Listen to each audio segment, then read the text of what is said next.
They've conquered the big screen. Now, get ready for the spin-off sure to send chills down your spine. It's Nico, Brian, Mike, and Dustin in Don't Go Out There, the series. Welcome back, everybody, to DGOT, the series. We really appreciate y'all listening. We hope y'all have been enjoying these series reviews. I know we have. It's been a lot of fun. Just want to give a quick shout out to our website, don'tgoouthere.com. Everything about our podcast is on the website. All of our episodes and interviews, if you want to check those out. We've done some incredible interviews in the past. Go check them out there in a specific tab by themselves so you don't have to scroll through hundreds of episodes on Apple or Spotify, etc. We also have our store if you want to grab a shirt, a mouse pad, a hat, all that good stuff. We'd love to see your pictures, rep your favorite podcast. And Shan's Etsy page is also attached if you want to grab a tumbler. All of our social media links are on there as well. Facebook, Twitter, Instagram, YouTube, TikTok. Like us, subscribe us, follow us, all that good stuff. And the last thing I want to shout out on our website is our Patreon. We call it Blood Donors. We have the traditional monthly reoccurring kind. If you want to support us, help us pay the bills, as we say. Or if there's a movie you want us to review, that option is available as well. Just check out our website, don'tgoouthere.com. Also, if you haven't noticed, we've recently joined the Believe Network. So there's some ads on our program now. But if you want ad-free content, go check us out on Blood Donors. The ad-free episodes will be available there. We appreciate your support. I'm pretty sad right now. We are concluding The Walking Dead Season 2. This has been a really fun season to review. It's been a lot of good discussion, a lot of different opinions on characters, and I've had a really good time talking about it. I'm excited to conclude it, even though I am sad just to get this finale out the way and talk to it with my bros. But I liked all 3 episodes for the most part. I do have some qualms with some of them, but overall, just a really entertaining season. I thought it was great, Dustin. Dustin, what are your thoughts on your season finale? The 3 episodes we're covering today, to me, are the best 3 episodes of the season. Just a lot of drama, a lot of tension, a lot of action. And it sets us up at the end of the season finale. We see a look at our next destination, which I've said it before. I love season 3's whole design because I think that's how I would do it. I would try to find like a prison or an old abandoned army fort somewhere with high walls that I could build a future and build a life. So we lose some pivotal characters in these 3 episodes, and I thought they were just phenomenal television.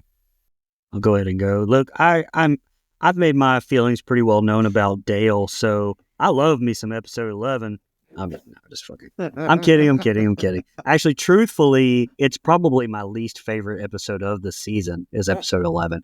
I understand what they're trying to say with it. It just, I don't know, it just isn't my cup of tea. Now, the final 2, chef's kiss. I think it's a fantastic ending too, and I'm going to be a little bit different than Dustin. This one is still my favorite season, unless during our review I changed my mind. But from what I recall, this one still lives up to it being my favorite. Well, I hate to tell you this, Brian, but you're locked into this being your favorite season because on this show, you're not allowed to change your mind.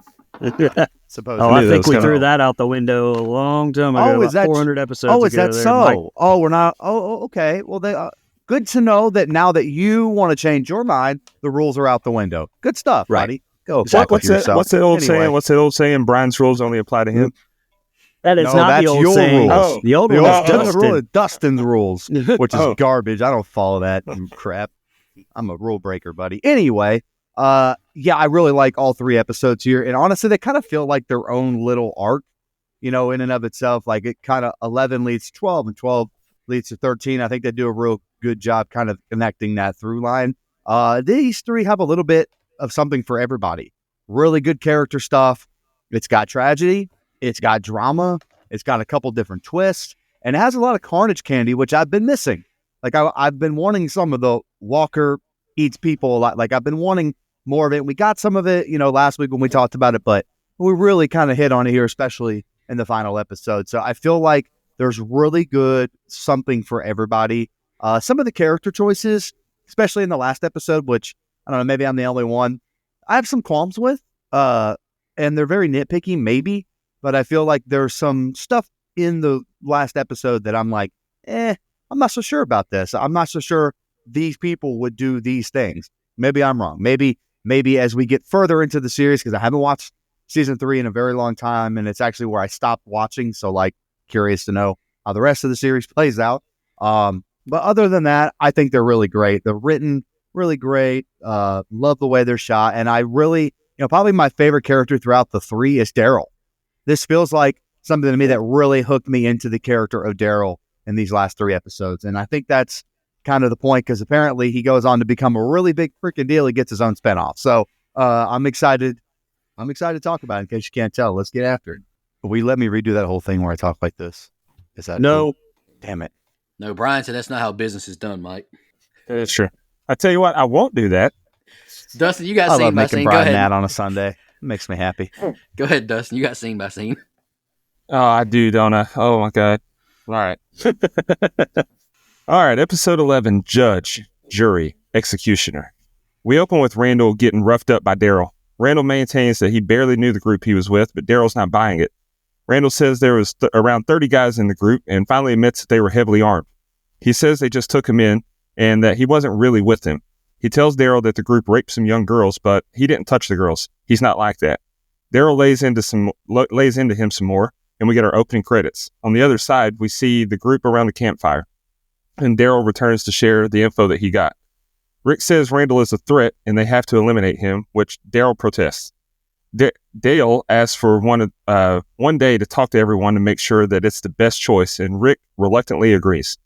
Dale asks Andrea to guard Randall while he talks to the group, and I gotta say, she'd be the second to last person I would have asked. She reveals that she agrees with Rick that Randall needs to die, but she finally agrees to watch him. Shane sees Andrea keeping watch and has to ask her something. Is she going to stop him if he wants to kill Randall?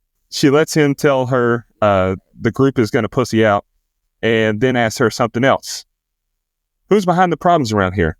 He says they have to change the pecking order. Randall overhears all this and then sees Carl overhead in the hayloft. He tries to get all buddy-buddy with Carl, but Shane busts in the barn and breaks it up and sends Carl back to Lori. That's the opening. What'd you guys think? So our guy, Greg Nicoteros, this is his first stab at directing an episode of the series. He would go on to direct 36 more of just the main series here, with 3 upcoming next season. He also directed arguably the best episode of the Daryl Dixon spinoff as well, which Mike just brought up. But, so far as the cold open goes, this interrogation scene, this is a kind of a nitpick of mine, and it's not just horror movies, just any movies, and it does it here.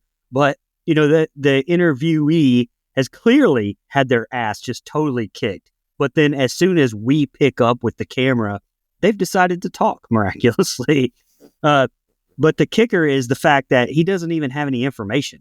This just seems, to me, it just seems totally overkill. I mean, just kill him or take him in or something. To me, this just kind of seems out of place. Maybe that's just me. I mean, damn, Daryl beat the fuck out of that kid. It didn't really seem like he had a reason to.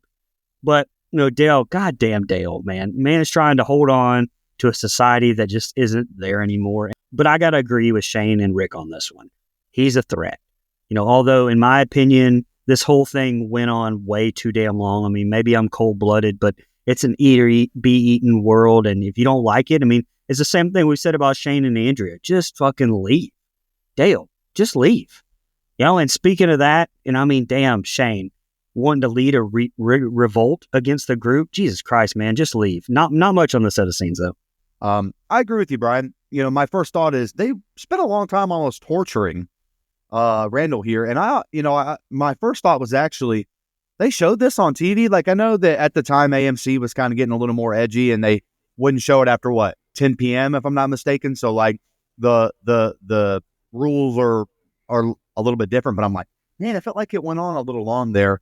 I will say, and this has annoyed me in the past episodes, I just haven't said anything.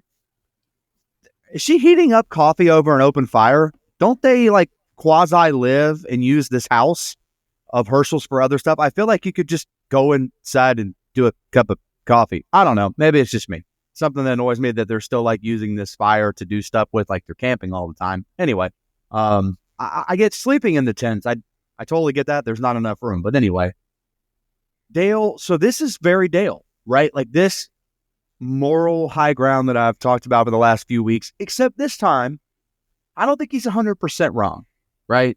Like, but I also don't think he's 100% right because of exactly what Brian said. He's doing the same shit again, and I don't agree with Shane's worldview. But sometimes, a case like this, you got to do what you got to do. The big mistake this group has made is not letting that dude die back at the fucking bar and bringing him and basically saving his life. Now you want to kill him? It's a bother. Like, it bothers me the way they've gone about it as a group. So there is no great way to do this with Randall, right? Like, now you kind of have to make a choice where either one sucks. When you could have turned the other cheek, let Walkers get him, it could have been a whole deal. But you decided, Rick, to save his life. So again, I don't know. Hold on, Nico. I'm not agreeing with Shane's worldview. It just, in this particular situation, I do think at some point you have to make a call. You know, he's either going to be a part of our community or we're going to fucking kill him. Personally, at this point, I may have just killed him because you're torturing him, and that's almost worse than anything else you could have done to kill him just by a gunshot to the head, which would have taken care of business. And that's how business is done, for those of you that don't want to know, or for those of you that know. Anyway, again, and it's not that I necessarily disagree with Dale, you know, keeping that human spirit alive, but I just don't think death in this world means what it used to mean in the old world. Like, there's you have to shift your mindset about how that stuff goes. I will say, the sheriff hat looks absolutely massive on Carl's head. I got a kick out of it. It reminded me of what you rolling your eyes for. You agree? No, I can't stand Carl's ass, but keep going. I know. But like this sheriff hat looks like the Texas episode of SpongeBob where they wear the cowboy hats and make fun of Sandy. Well, Texas. Like, that's how it looks on Carl's head. I'm like, this is fucking hilarious. I can't take him seriously. I will say, Carl's creepy in this scene. Like, I know you can't stand, but like, he's very creepy the way he kind of approaches Randall, and Randall's kind of pleading to a kid, which is a smart move, by the way. If you're trying to plead for your life, who better than a kid? But like, as we've seen this evolution of the character of Carl, he's hardened. He's not necessarily falling for Randall's plea, in my opinion. And the look he gives him is very eerie and very creepy. Last thing I have here is I actually kind of like that Shane got on to Carl a little bit. Like, again, I don't like they're trying to act like his daddy, because he ain't his daddy, but he's trying to act like his daddy. And I thought somebody kind of had to get on to Carl here, which is my point. Hold on. With Lori and Rick, have we just stopped watching Carl? Like, we just have no eyes on Carl the whole fucking time? I'm sick of this shit, man. Pay attention to your kid. You only have one of them right now. Do your job. You got nothing else going on. You make a pot of coffee over the fire. Watch your kid, Lori. He's a shithead kid too, man. Yeah, he is. He's turning into a shithead because of what's happening in the world around him. And there's a scene coming up where I'm glad finally Rick, is real with him instead of trying to sugarcoat everything. Anyway, go ahead. He's turning into a shithead because he needs his ass whipped. That's what it needs. That's what it is. That's true. Go ahead, ass bro. No, I was clapping earlier because I was just happy. I think me and you are kind of on the same page, Mike, because we haven't seen the entire series. It's like, dude, Rick is not a good leader so far. Like, he's terrible. And I'll touch on that more, but Carl gets my fucking nerves too. But anywho, starting this episode off with Daryl laying the smack it down on Randall. I loved it. Hell yeah, brother. I brought this quote up several times, but I love it. Lessons not learned in blood are soon forgotten. Dale needs to have adapted this mindset a little quicker. Like Brian's mentioned, maybe I'm just hardened too watching this, but good old-fashioned ass whippings, they're quite efficient at getting information out of folks. I don't like the way Randall talks about young, cute girls getting assaulted. Like, he might have said that he didn't do it, but I don't like his tone of voice. Someone justified to me why Rick keeps this animal alive. He shot at you, remember? He shot at you. Soon as Daryl breaks the news that guys are dead and the women will wish they are about this guy's crew, I'm sorry, shoot this guy immediately. Sorry if that's cold-hearted. It's a big risk to put your group at. I can appreciate Dale's humane approach, but give me a break, man. Like you mentioned, Mike, you got to change your mindset. Shoot first, think later. It's not what Rick would be teaching Carl, in my opinion. He's teaching Carl that I care about me and mine more than you. And that's how you got to think in a post-apocalyptic world. I agree with Andrea. We're not in a civilized society anymore.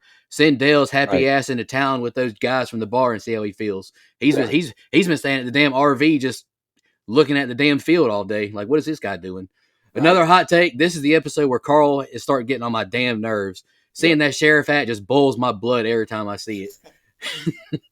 And I know he keeps that shit on until he dies, and it pisses me off. This discussion between Shane and Andrea, to me, is pretty pointless, in my opinion. because Randall, he should have brought this up later and nothing ever happens from it. Like, why didn't Randall start, snitching on Shane's ass when he's about to get shot? Like, I don't know. Bring that up.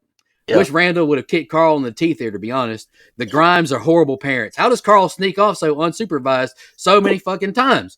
Decent opening until Carl's ass tried to be a hero, though. I agree with you, Mike. What does Lori do all day? You got one kid and you never watch him. He sneaks off every fucking second. Go ahead. Hey, and I agree. We should have fucking left Randall to die where we picked him up. Okay. But you've brought him home. Okay. Whatever.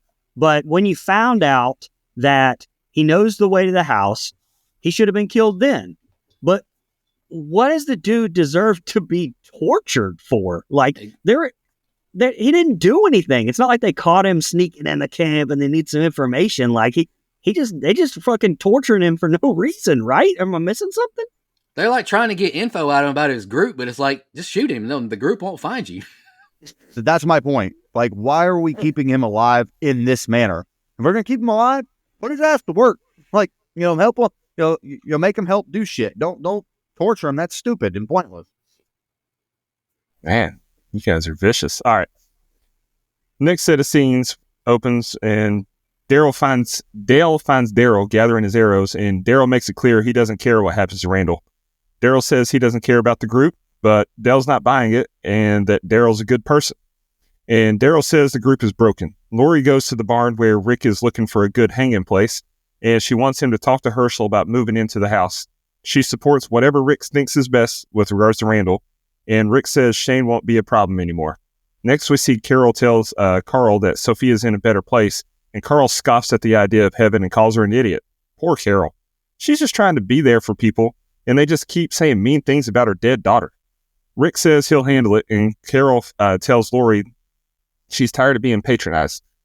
Rick tells Carl to apologize and fix his mistake, and Carl smarts off and asks if that's what Rick is doing by killing Randall, fixing his mistake. Dale continues his pursuit of supporters by talking to Herschel, but Herschel says he's staying out of it. It's Rick's call. Carl goes through Daryl's Nazi bike saddlebags and snatches a pistol, and then goes off looking for trouble in the woods. He finds a walker stuck in the mud on a creek bank and decides to go in for a closer look. He tries to play catch with the walker by tossing him some rocks, but Buddy must have never played baseball before he died, because he didn't catch a single one. Dale's mission continues, and next up is Shane. Good luck with that. Shane says if Dale convinces the group to keep Randall alive, he'll keep his mouth shut, but reiterates that he feels Dale is wrong. Back in the house, Herschel is having a nice moment with Beth when Glenn checks on her. Herschel takes this opportunity to bond with Glenn. He drops a great line saying that no man is good enough for your little girl until one is, and gives Glenn his grandfather's pocket watch. And the next set of scenes is the ending. Yeah, so like I said, the torture was one problem. The other problem in here I'm going to hit on with this episode in this set of scenes here, but what's not a problem is Daryl's funny as shit in this one. Like, and pretty much every episode I can't remember him being as funny as he is written in these first couple of seasons. When he said, I came up here to get away from you people, I started laughing. But the convo between Rick and Lori is like super loaded for like a 45-second conversation. I mean, her asking if stringing Randall up is the best way to do it. Yeah, I thought the same thing. I was like, this seems super fucking dramatic. Just take him out in the woods and strangle him. Like, why are we making such a fucking thing out of this? I think, like I said, I think that's part of my issues with this episode. And also, though, I mean, speaking of loaded conversation, Rick responding to Laura's inquiry about Shane not being a problem anymore. Yeah, okay, Rick. We'll see how that works out. Also, like I mentioned last set of scenes, Rick, Carl's out of control. Like, he needs an ass whipping the way he talked to Carol. But also, I think Rick handled that pretty decently, and maybe I'm just an asshole dad, but I probably would have beat his ass. Like, even when Rick said, don't talk, just think. And he said, yeah, I verbally said, yes, sir, to correct him out loud. So, like, I guess I'm just an asshole, but whatever. That's just me, I guess. Plus, the little shit is up there, like, with fucking Daryl's gun. Like, I don't know what got into Carl this episode, but he was on my nerves to where I kind of thought the first time I watched this, like, why are they building him up like this? Like, why is he overly an asshole? And so then when he encountered the walker, I was like, oh shit, well, he might die here, or he might get bit, or something might happen to him. Obviously it didn't. But Shane says, what's up, Dale? And Dale says, I want to change your mind. I laughed out loud. I was like, oh my God. But honestly, it's a pretty boring set of scenes here, in my opinion. But the one shining grace was the bonding between Herschel and Glenn and that pocket watch. That scene made me smile. That line, "No man is good enough for your little girl until one is," that almost brought a tear to my eye, legitimately. And that saved this group of scenes, I think. Let me ask you something. So you asked about, is this the best way to do it? By hanging him. Why didn't you just take him out of the woods and strangle him? Okay. Here's some things to consider. Number one, you can't shoot him because you don't want to waste ammo. You don't want to attract him. Okay. And you don't want to attract other ones. Okay. But as far as strangling him in the woods, maybe Rick thought that hanging him was the best option because remember what we find out, what Jenner told him at the CDC. So maybe he wanted to hang him to study and see what happens, see if Jenner was telling the truth. Maybe. I mean, maybe, and that's something maybe he should have said. But you're right. I was just about to say, but he doesn't know that for sure yet. Right. You'd have think that he would. But maybe he was probably figured that out. Still first, considered it and wanted to see for himself. I don't know. Yeah. Yeah. You wait till we have that conversation in the last episode, buddy. I've got some thoughts about that. Anyway. Hey, wait a second. At the bar when he shot those two dudes from Philly, did he shoot them both in the head? I know he double tapped that one. I don't think so, but they left. So that's someone else's problem. They did get out of there pretty quick, but these guys are turning pretty damn quick. Okay. Anyway, remember Shane turned instantly. Because Ryan, you've seen the whole show. Oh my God. Spoiler. Ryan, you've seen the whole show, so think about this. The turn time varies too. Some people turn quicker than others. It's not consistent. You're very right. You're very right. Man, I can't believe you just spoiled Shane's big character arc, Nico. What's wrong with you? Wait, Shane died? Anyway. No, I don't know what happened. Shit. We're not there yet. Shit. I don't know. I'm just going to do the scene by scene without watching. So, anyway. I'd apologize. I am sad, man. Write whatever you want about me. Okay. Love this. I actually really like this interaction with Dale and Daryl here because Dale is the most Dale version of himself possible, and Daryl is fucking hilarious. I will say, though, there is a point where you can not necessarily see Daryl agree with Dale because I don't think we ever get that. Like, I agree with you, Dale.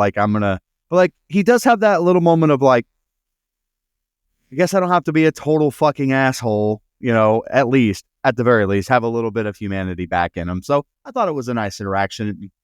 Rick is being so fucking naive here, man. And I like Rick. But this is a 3-episode arc where I have a lot of nitpicks about him as a character and person, for that matter. And so he's so naive here to think that Shane's no longer a problem. Of course Shane's a problem. And again, it's coming from Lori, which I'm not going to lie. And this is, maybe in this world things are different. But if Lori at all came and talked to me about Shane, it would take everything I have tonight. Oh, yeah, why don't you just go be with Shane? That's what I'd say. See, and that's fucked up. I shouldn't do that, but that's what I would do. So anyway, that's not good. I will say maybe, and I know Carl's annoying and he starts in this episode, but we are watching his innocence slowly crumble before our eyes. His childhood is dying a death right in front of us. And that is heartbreaking. Yeah, you have to get with it, kid. You can't be so much of a kid anymore. Those days are over, which sucks. So I can understand his anger and frustration. However, he would never disrespect Carol in this way again if he were my kid. I can promise you that. I would, man, never mind. I'm not going to say it, but it wouldn't go well for Carl. Okay. Just would. And I definitely wouldn't let him keep roaming around.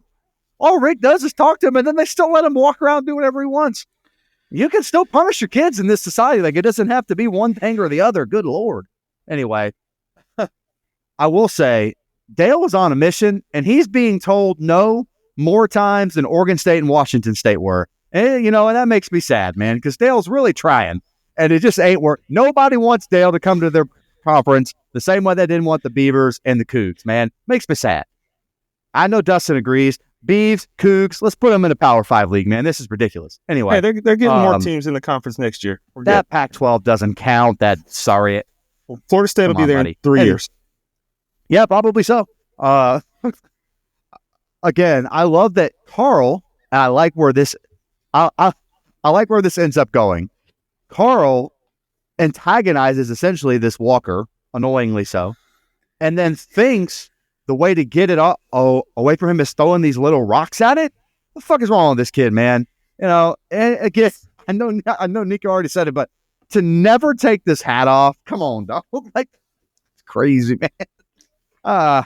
Anyway, this is the best interaction between Shane and Dale of the whole show. It is really good. Dale and Shane actually, I think, come to not an understanding, but a little bit of a, okay, let's put our dicks down. This pissing contest is over.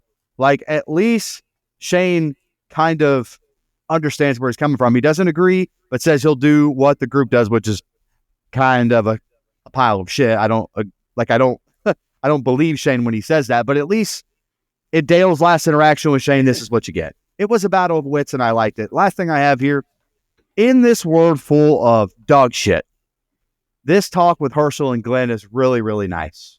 Like, it was what was needed. And while I don't think Glenn fully goes back to his old self here, it definitely meant a lot to him. And it definitely meant a lot to Herschel. And you could tell it was a very nice conversation.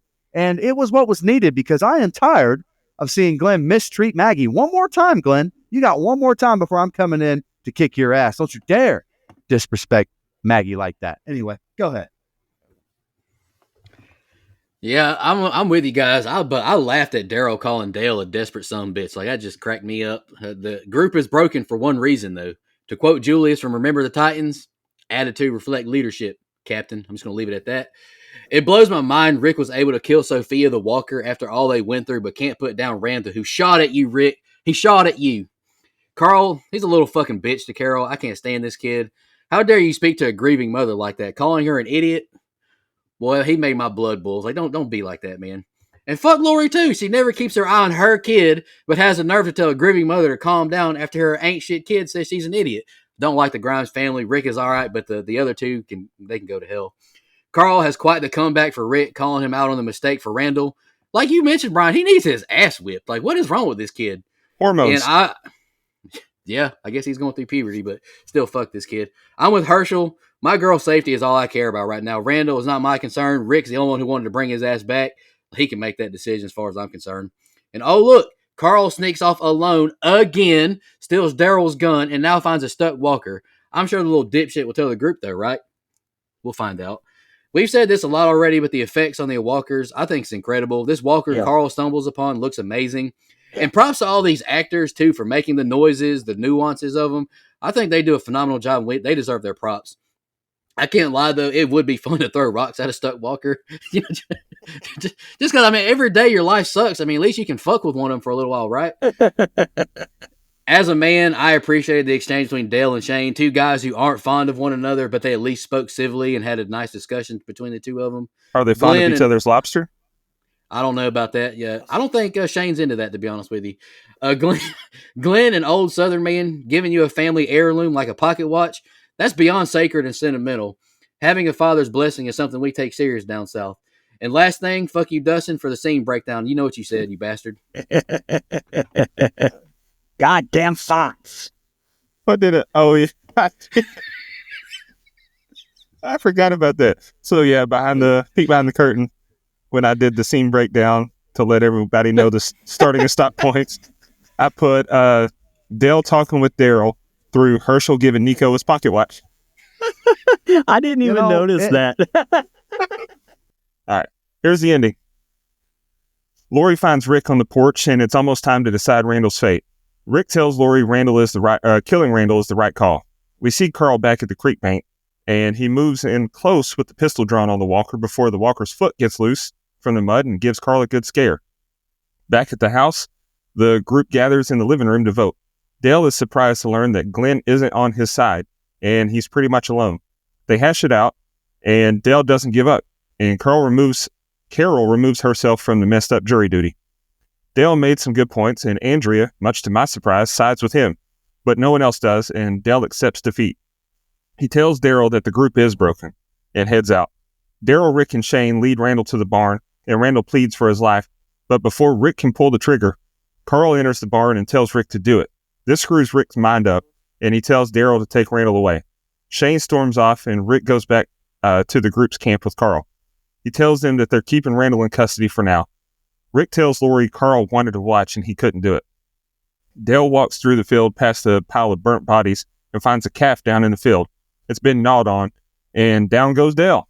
The group hears Dale screams and runs after him, but they're too late. Daryl kills the walker, but the damage is done. Herschel tells Rick Dale is a goner, and all I could think was that it should have been Andrea. Daryl takes Rick's gun and puts Dale out of his misery with a bullet to the head like a Sylvester Stallone movie, and the episode ends. Brian, I know you've seen that movie. Bullet to the head, baby. So a couple of things went through my mind when the walker almost grabbed Carl in that mud pits. Number one, I was like, you fire that gun, kid, you're about to attract 1,000 fucking geeks. And then number two, I said, you stupid motherfucker. Now I hope this walker eats you. And then number three, I wrote down, if that walker got that gun and came up to the group firing, I would lose my shit laughing. Like, I thought that. It went through my head, and I just thought I'd share. What pisses me off the most about this Dale thing, though, is like, okay, so the majority do not agree with you. Okay. Now, suddenly the group's broken, like he says to Daryl. Why? Because people don't agree with you? I mean, it's like I say at work, like, have an opinion. You're allowed to. But in the end, a decision that's made, it's made as a whole, and that's it. Move on. Like, I don't know. I think this episode made me hate Dale the most. Fun fact, when Dale finds a dead cow in the field before getting attacked, he was supposed to find Jimmy dead instead. But that was changed in order to avoid taking away from the impact of Dale's death, which at least Dale, as annoying as he is, in my opinion, does offer a differing opinion on shit. What exactly does T-Dog do? Like, to steal a line from Office Space, T-Dog, what would you say you do here? Great movie. I know Nico's seen Office Space. But anyway, apparently Jeffrey DeMunn he wanted to leave the show after Frank Darabont was fired, like we talked about throughout the other episodes. But ironically, like we also talked about, one of the biggest points between Darabont and AMC was over cost cutting. So when DeMunn had a change of heart about being killed off, they had already shot his death scene and couldn't justify spending more money. So congratulations, DeMunn, you played yourself. Last thing I'll say about the episode, I did like how there was silence over the credits. Like, I thought that was kind of a good tribute to Dale. And overall, though, pretty meh episode, in my opinion. Yeah, I mean, I think the last 15 minutes are really, really good. Like, I think this is kind of like like I mentioned in my open, how they all kind of, this 3-episode chain could almost be its own arc. I think it starts right here because, I mean, even the death of Dale leads into the last episode. Like, it all connects and makes sense. Anyway, you can just tell that deep down, Rick isn't this kind of person, doesn't want to do this thing that everyone else thinks he should do, including somewhat himself. Although I don't know if I fully believe that. There's a part of me that thinks Rick is only willing to kill or talk about killing Randall to keep Shane at bay, to keep him happy, to keep him off of their back, because he knows deep down their little interaction they had was not full anything. Like, he's not totally convinced of Shane's flip to the new side, and so I just don't understand why he feels the need to change who he is. Like, just be Rick. Like, just be who you've been this whole time.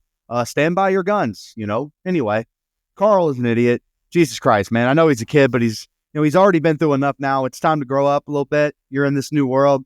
You're antagonizing this fucking walker. I mean, what's wrong with you, dude? Like, anyway, again, I like this scene in the living room where they have this talk, because Dale's not 100% wrong, like I said.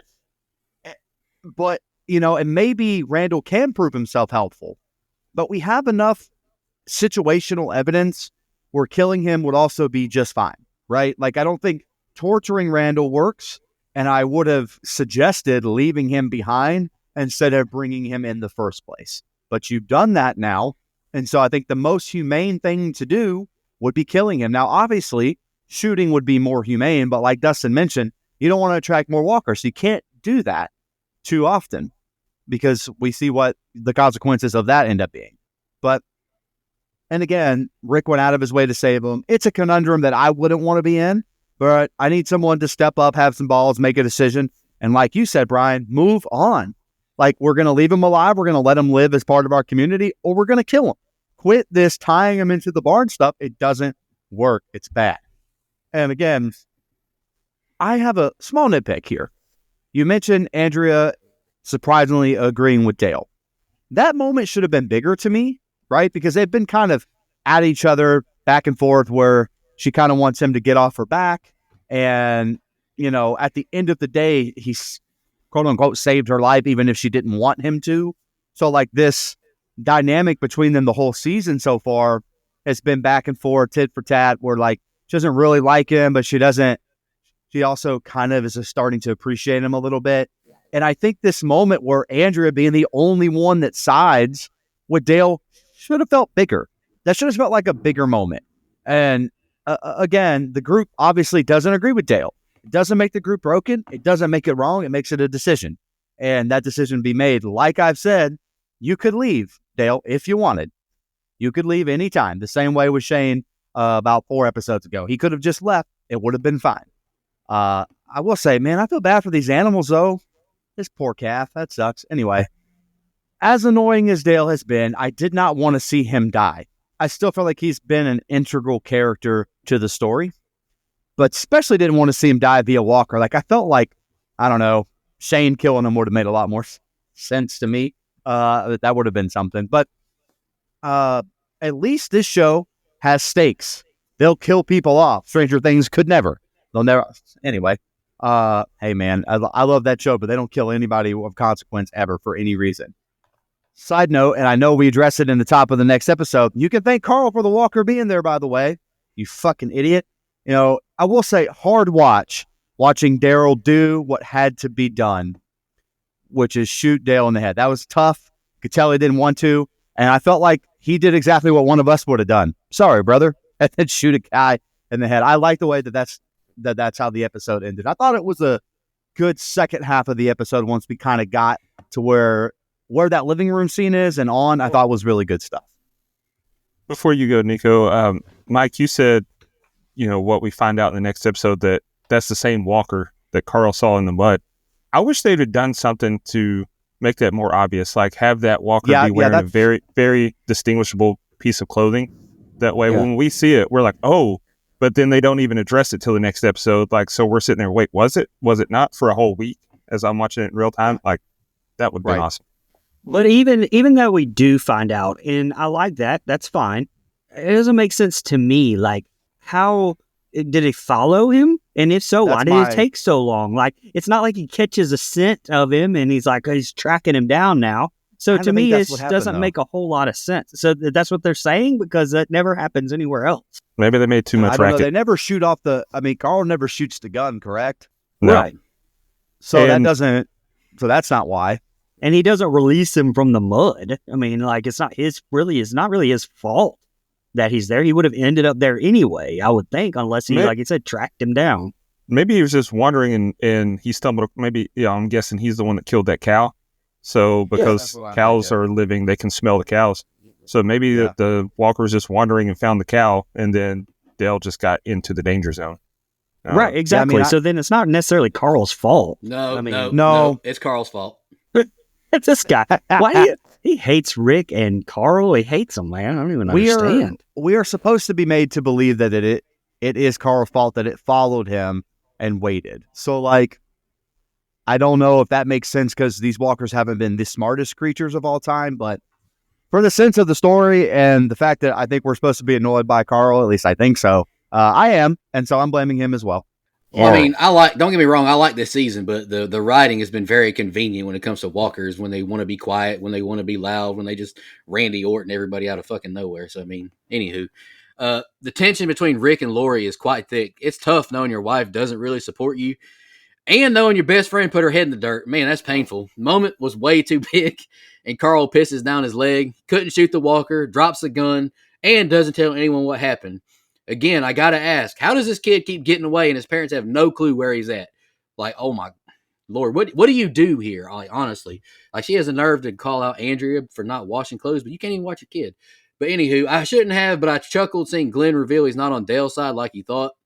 I've mentioned it before, but I do appreciate Dale trying to keep his humanity, be a good guy, but it's just not the world we live in anymore. I'm probably going to talk out of both sides of my mouth because I do see both points, like me and Dustin kind of mentioned with Herschel and Rick in the past. T-Dog with his one line of the episode. Like, really, what does this guy do in this group? This man is cashing the easiest check ever. Like, if I was him, I would stay on this show as long as I could. I mean, all I got to do is learn one line and just kind of stand around. Hell yeah, brother. I do think Dale makes a good point. Rick did save him, so what sense does it make to kill him now? Like, I see Dale's point there. And correct, Dale, the world you know is dead, and it's survival of the fittest. It's time to accept that tough truth, brother. I thought Shane side-eye Andrea after she agrees with Dale cracked me up, though. He's like, are you fucking kidding me, Andrea? Good moment with Dale telling Daryl the group is broken, but I'm sorry. I think getting rid of Randall is the right call here.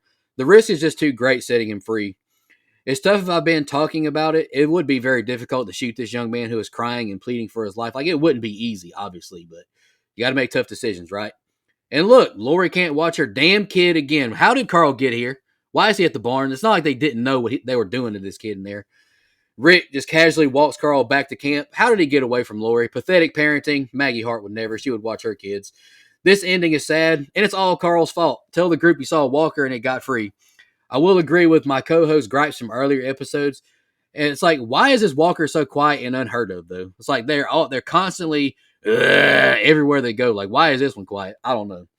Why isn't the Walker also still eating on the cow? Like, there's a lot of flesh left on it. Like, why did it walk away just to ambush Dale? Like, I don't know. Rick, he kind of pissed me off just casually jogging over there. Pathetic effort. Jimbo would definitely make him sign that contract to give him better effort. And what a horrible way to die for Dale. Guts ripped open. You know, I hate to see that for him. Dale, he wasn't my favorite, but it was still sad to see him go like this. Herschel's, he won't make it head shake. That got to me. That was pretty tough. Great job, everyone involved, portraying the emotion, seeing this tragedy. It was an emotional ending, like you guys mentioned, with Daryl pulling the trigger. Sorry, brother. Final thoughts on this episode are fuck you, Lori and Carl. Shane, head scratch count is at 1, and tell you something variant is at 3. I will say really quick about Dale. While he was very annoying, he was kind of the last of like the hopeful kind of people in the world, right? Like he was the last of a breed. And I think even though he was annoying, because I think we all knew it was time to like switch our mindset here, it's still sad to see somebody like that go. Because genuinely, I think Dale's a good dude. Like he's a good person. Just that kind of person was not going to make it in this world for very long. So it did happen to him. Yeah. Yeah. I'll just wrap up my thoughts on the episode.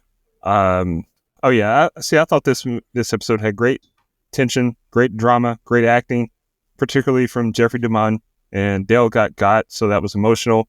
And it was a great touch not to have the theme song play after the end credits. Like it lets the magnitude of what we just saw linger.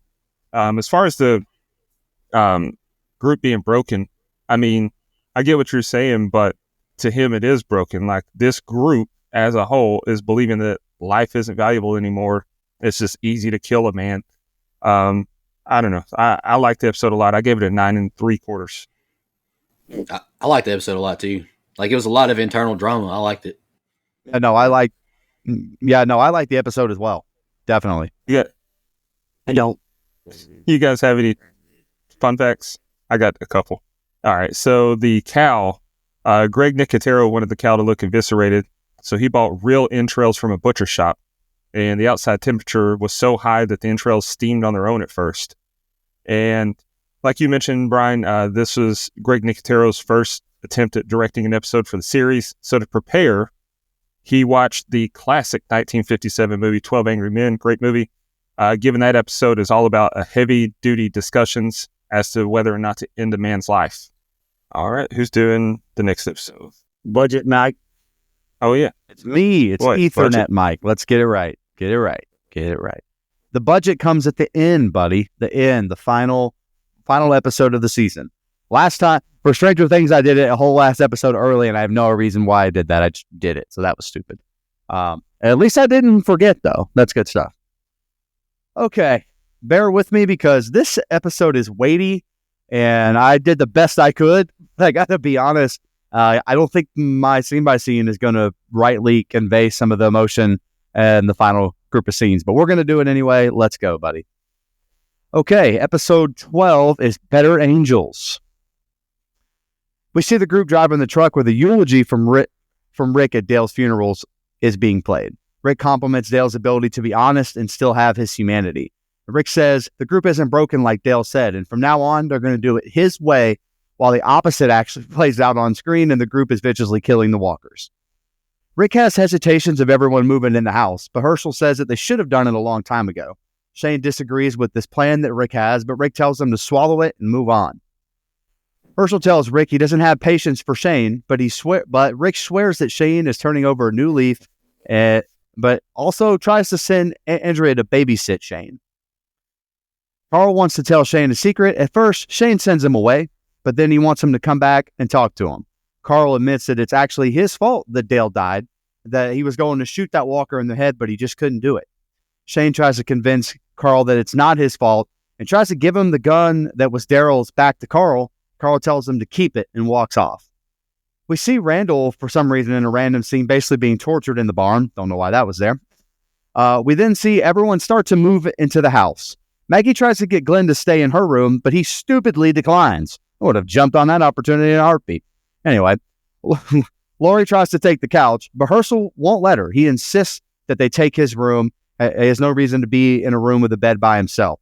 He also says that he's old friends with that couch because of how drunk he used to be when he came home. Lori decides to become trifling again and walk over to Shane to have a talk with him. And then they kind of talk shit about how Rick fixes his pipes. Anyway, Lori compliments how Shane led them out of Atlanta with no thought for himself, and that she never thanked him for how he saved her. Then she thanks him. Then she apologizes to Shane for how everything since has gone down. In an emotional scene that couldn't do justice. We see Daryl and Rick on the porch as Shane walks up and tells him about the talk that him and Carl had. Shane tells him that he wants to talk to his father, but Rick wants to take care of the Randall situation. Shane then hands the gun that Carl had and says, freeing the prisoner is more important to you than Carl, as he walks off. And that's the end of the first set of scenes. Go ahead, Brian. Woo! Episode 12. How are we going to follow up Dale's death? Sure would be a shame if someone else of importance was killed off, wouldn't it? But, okay, let me say this. Obviously, one of the main thrusts of Season 2 was this continuing escalation of antagonism between Rick and Shane. But my gripe is the inconsistency with it. Like, last episode, they were fine. Rick even said Shane isn't going to be a problem anymore, and it was let go. I mean, Shane even made the comment that if the decision was made about letting Randall go, he would go with it. Now, suddenly it's like, oh shit, we are to this big episode. We got to get back to the antagonism again. Like, I'm not saying it's wrong. I'm just saying it felt inconsistent. You know, in last episode, for example, we should have had that issue rear its ugly head again, at least a little bit.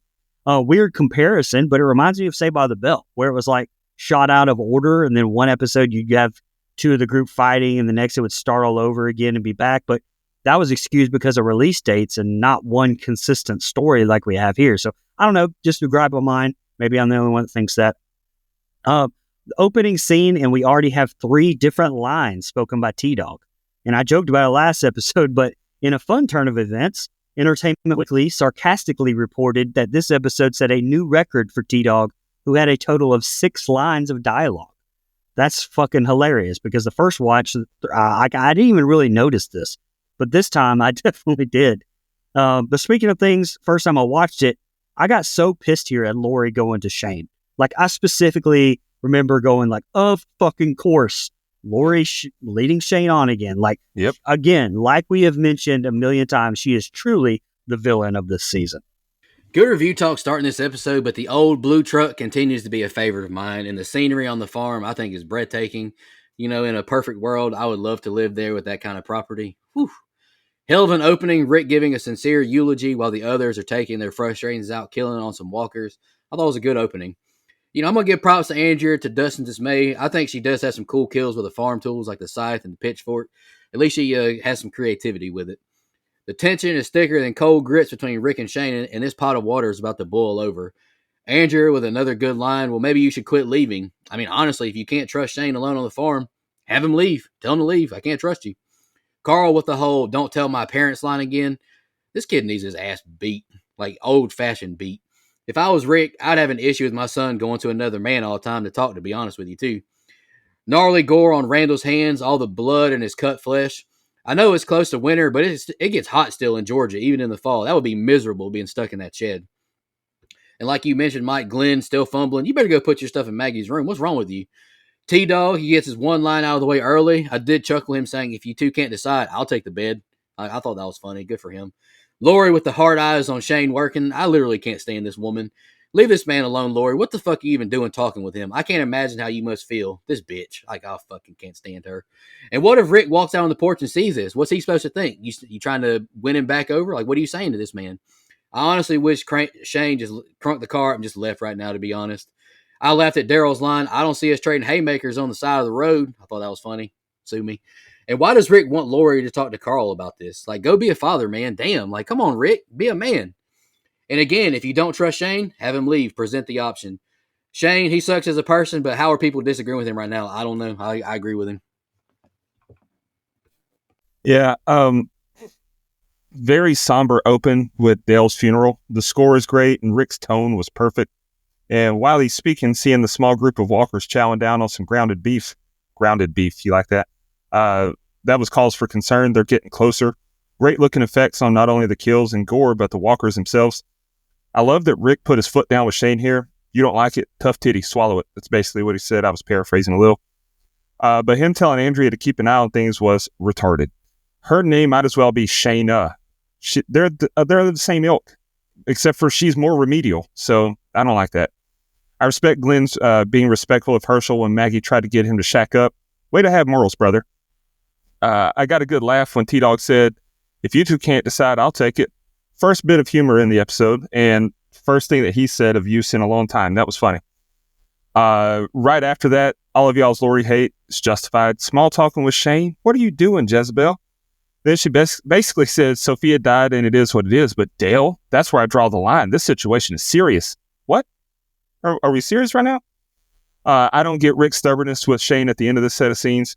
You can take 5 minutes to talk to Carl. That's a boneheaded call there. Solid open.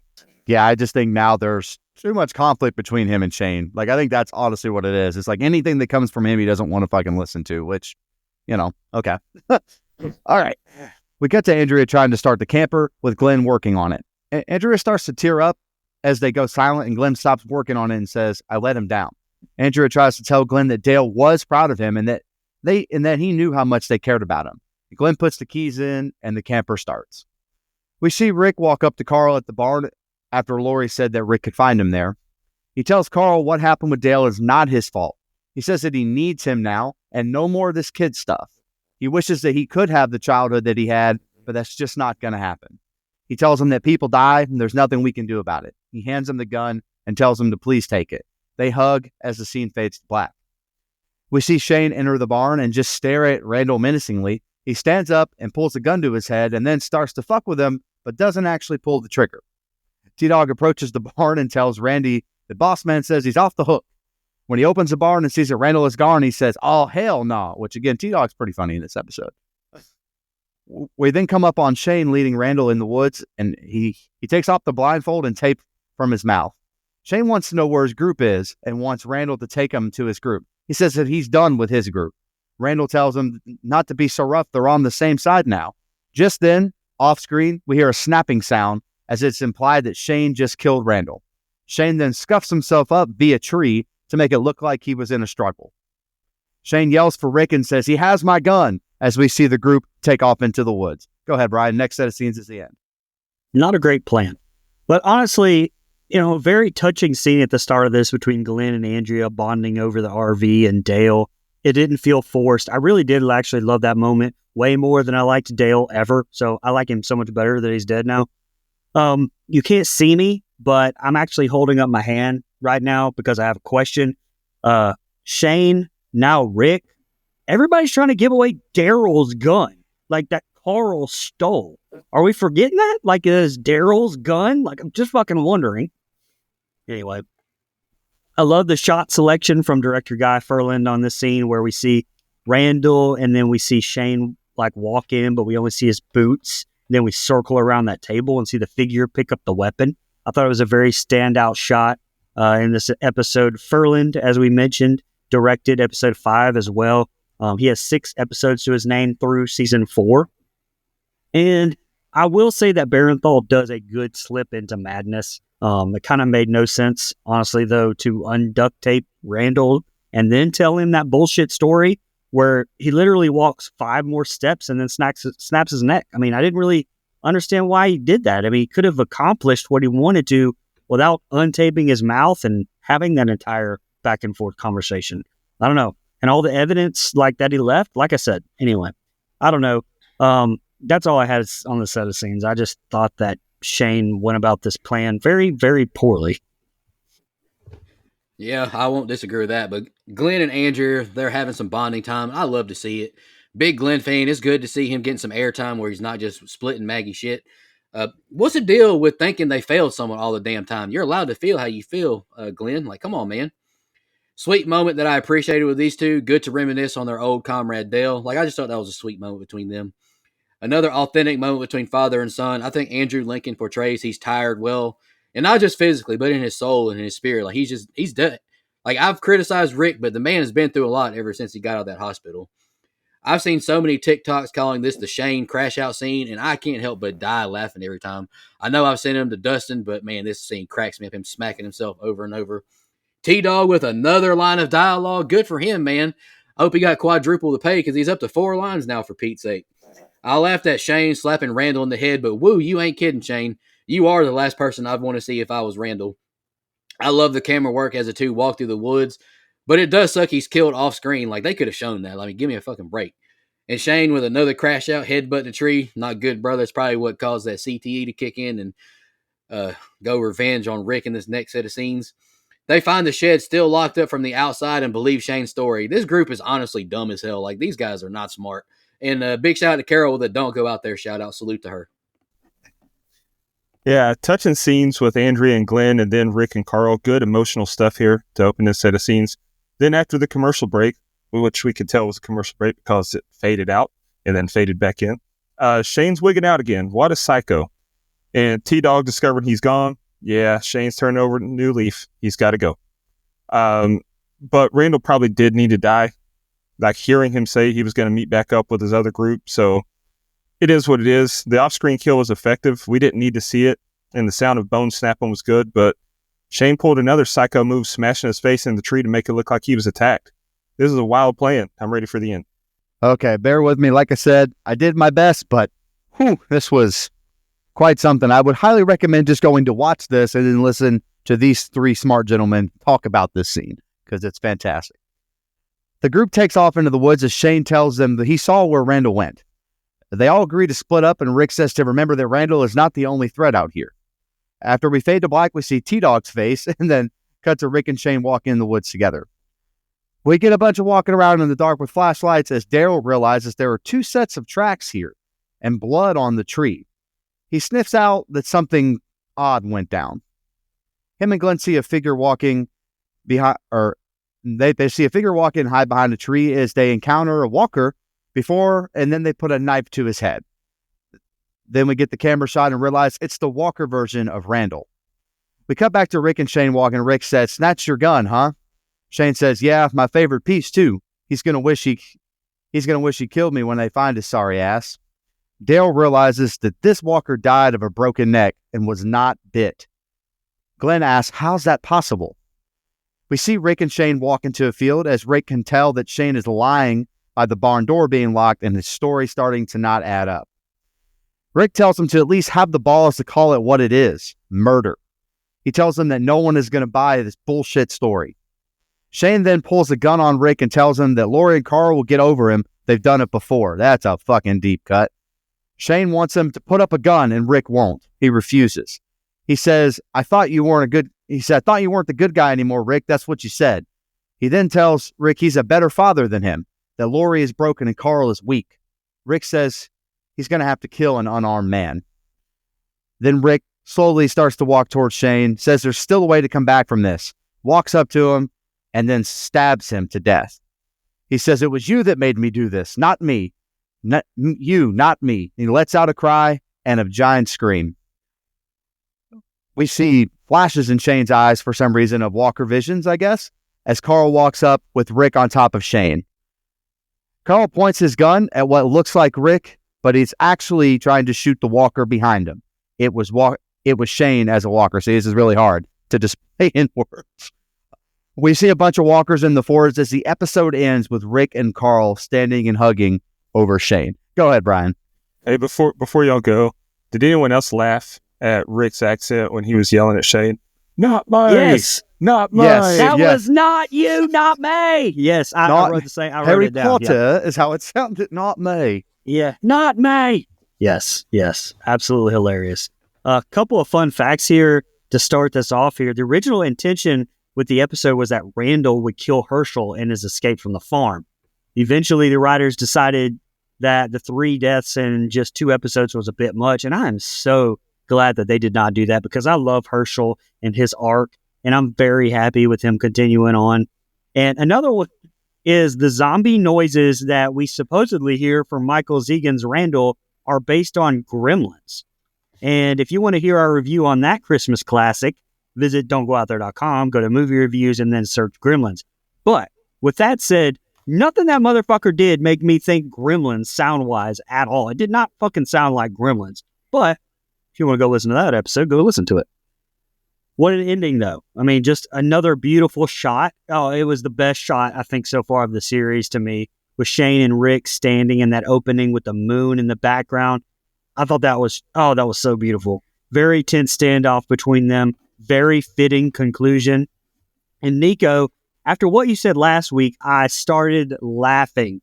This is what I wrote down. I already said it, but Nico, what he said last week, I started laughing here when I noticed his accent going through. This was you, not me, not me. I thought that was hilarious. Another fantastic shot at the end with Rick and Carl hovering over Shane's body with that army of walkers coming out of the woods.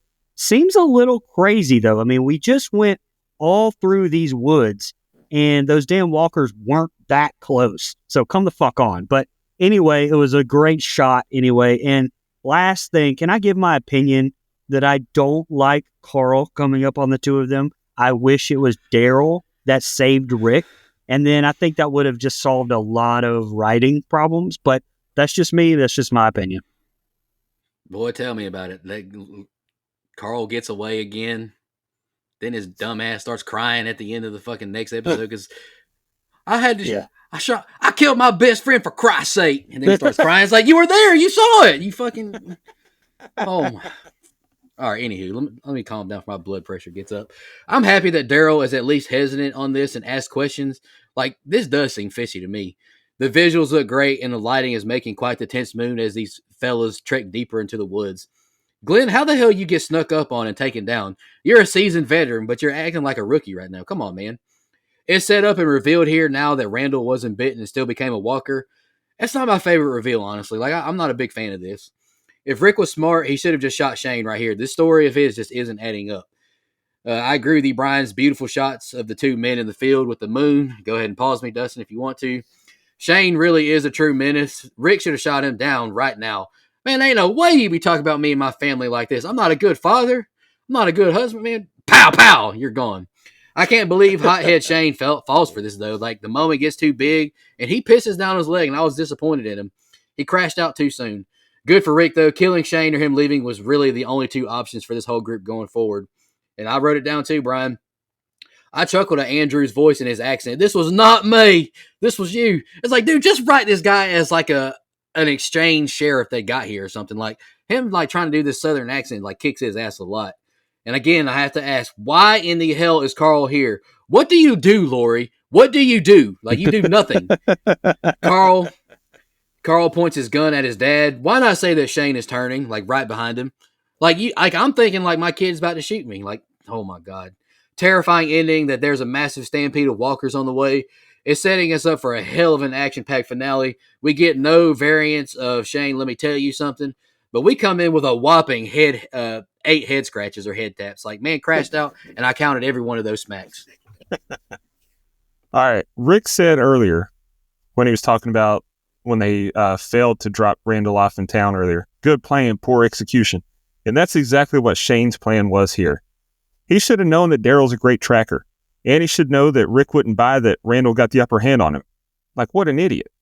I like the development when Daryl and Glenn discover they can turn without being bitten. That's the first time it's been brought up. And it's going to play a lot in the next episode. All that to kill Rick and didn't even get it done. Shane's so trash. Thank God Rick finally did what needed to be done. I mean, it's about time. Don't give me this sappy score of The Walking Dead, people. We need a happy one because this is a joyous moment. Right? Seeing the walker flashes while Shane lay there dying or dead was intense. I thought it was very well done, but it wasn't consistent with the rest of the show, so it felt really out of place to me. They didn't do that ever, so I don't know. It didn't work for me. Carl pulling the gun, that was tense. I thought he was going to shoot Rick, but I think he should have done it after Shane stood up. There's no need to make us think that he's considering shooting Rick. Like, he pulls the gun and then Shane stands up, so I don't know. Maybe he pulls a gun, then we see Shane's already stood up. I'm not sure how Rick didn't hear Shane's footsteps also. It's quiet in that field, and like we've talked about before, these walkers, they drag their feet, they make a lot of noise, and they grunt a lot, so he just didn't hear them? Nah. But after that gunshot, buckle up. That was the dinner bell. Great shot of the herd approaching as we end the episode. Like, I thought that overhead shot was really good. And my final thoughts for the episode. Shane died, 10 out of 10, no notes. I will say, Nico S., the Shane defender, you got to admit, he pissed down his leg in this episode. Had Rick right where he wanted him. Didn't do fuck all about it. He knew. He's a pussy. Hey, for someone that was such a hard ass, he's a pussy. And I know we've talked a lot, but something else like maybe that's lost in this episode was the realization of not needing to be bitten to become a zombie. What are y'all's thoughts on that? Yeah, I mentioned it there in my lesson. I love that they touched on it there because they didn't harp on it. They didn't drag it out. It's just like, that's weird. He wasn't bitten. And then we just move on from it. So it's something that as I'm watching this show back when it first aired, I lingered on that for like a week. I was like, that is weird. That is weird. What's going on? So I liked it. I touch on it in my next episode's notes pretty heavily once Rick kind of reveals to everybody, just very casually, by the way, which is a nitpick. Oh, yeah. I got told that back at the CDC. My bad, everybody. I've got one trivia for this episode. I got like 4. I'll go ahead then. While discussing their plans for Randall with Daryl, Rick says that they will take him out to Sonoa. Is that how you say it? Sonoa or Sonoya? I'm not sure. I'm glad you read that one because I didn't want to try to pronounce it. Sonoya / Georgia is the same town where many seasons are filmed. Settings filmed in Sonoa / include Woodbury, parts of the Terminus Arc, Alexandria, and more. And I think we touched on that a little bit in season 1. Sonoa is also home to Nick and Norman's restaurant, opened by Normus Reedus and executive producer Greg Nicotero. All right, I got a few. Shane is actually killed by Carl at the end of the first graphic novel, Days Gone By. He never made it beyond the group's first camp. And boy, let me tell you, I wish that was the case in the show. Hey, let me ask you something. Let me tell you something. Shane's death was shot in a field in the midst of a chilly night. It took all night to complete the scene, but regardless, all the main cast camped out to watch it unfold, even with Jeffrey DeMunn flying in specially to witness it. John Bernthal was particularly touched that DeMunn made the effort. That's pretty cool that despite like their tension and disdain for each other on the show was very believable. So it's cool that behind the scenes they liked each other. Absolutely. And last one I've got is there were discussions had about keeping Shane alive into season 3 until it was decided that his death would mark the turning point of Rick finally becoming an effective leader. Amen. Yeah, although I have some thoughts. I'll save them. All right, you guys ready for this finale? You got anything else about episode 12? Yeah, all right. Brian, it's nice to have you with us, reading scene by scene, buddy. I'm ready. Hey, I'm always here. I mean that genuinely. I've been here every time. All right, episode 13, the season 2 finale, Beside the Dying Fire. And bear with me because a lot happens in the first set of scenes here. We open up in kind of a jarring shot after what we just witnessed at the end of last episode, but we are, for some reason, in Atlanta, watching some walkers chomping down on a corpse, attracted by a passing helicopter, which resembles the helicopter Rick saw in the series premiere flying past the same building. The walkers head on out. They continue cruising on down a country road, attracting more walkers along the way when they come to a field in which two herds merge, and we watch a time lapse where the population grows, forming a herd of, well, I don't know, a shitload. We see the herd pass through the forest and hear a gunshot ring out. We see them change course and see Rick and Carl walking towards the farmhouse with zero Madden awareness as we see the herd on their tails. Title card. Back at the house, Glenn and Daryl return and report Randall is a walker, and basically that Shane is full of shit with what he reported happening. A worried Lori asks Daryl to go back out and look for him. We cut back to Rick and Carl as Carl asks about Shane. Before Rick can respond, he notices the walkers approaching and, with Carl following, begins to run towards the farmhouse. But the path up to the house becomes blocked by the herd. Rick decides to run toward the empty barn and locks himself and Carl within.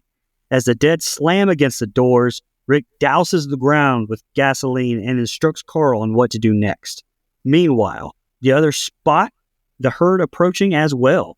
Lori notices that Carl is missing and begins to panic. What the fuck? Daryl knows that they can't simply hide in the basement, as a herd of that size could tear down the house in trying to reach them. The rest of the group formulate a plan to use their guns to kill as many as they can and use their cars to lead the rest of them away. Daryl doubts they'll be able to fend off a herd of that size, but Herschel stands firm. This is my farm, he retorts. I'll die here.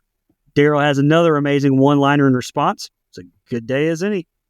Back in the barn, Rick hands Carl a lighter and sends him up in the hayloft before opening the doors. As walkers pour in, Rick hurries up the ladder and Carl drops the lighter. The barn bursts into flames, sending a bunch of them to hell. Led by Daryl's motorcycle, the caravan makes its way up to the barn, shooting walkers as they go, and an awesome battle ensues.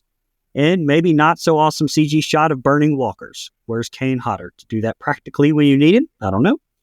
Daryl, noticing the barn fire, assumes that neither Rick or Shane is responsible. He sends Jimmy to rescue Rick in Dale's RV. Bye-bye, Jimmy, as he's devoured as soon as he pulls up. And we see some more zombie killing, but cut back to the porch, where Carol pulls Lori away from going out looking for Carl. Remember, at this point, she literally has no idea he's with Rick. Like, he's just gone. He could be hiding in the house that they are running away from. I mean, mother of the fucking year. Casey Anthony is a better mother than Lori. But anywho. Jesus Christ.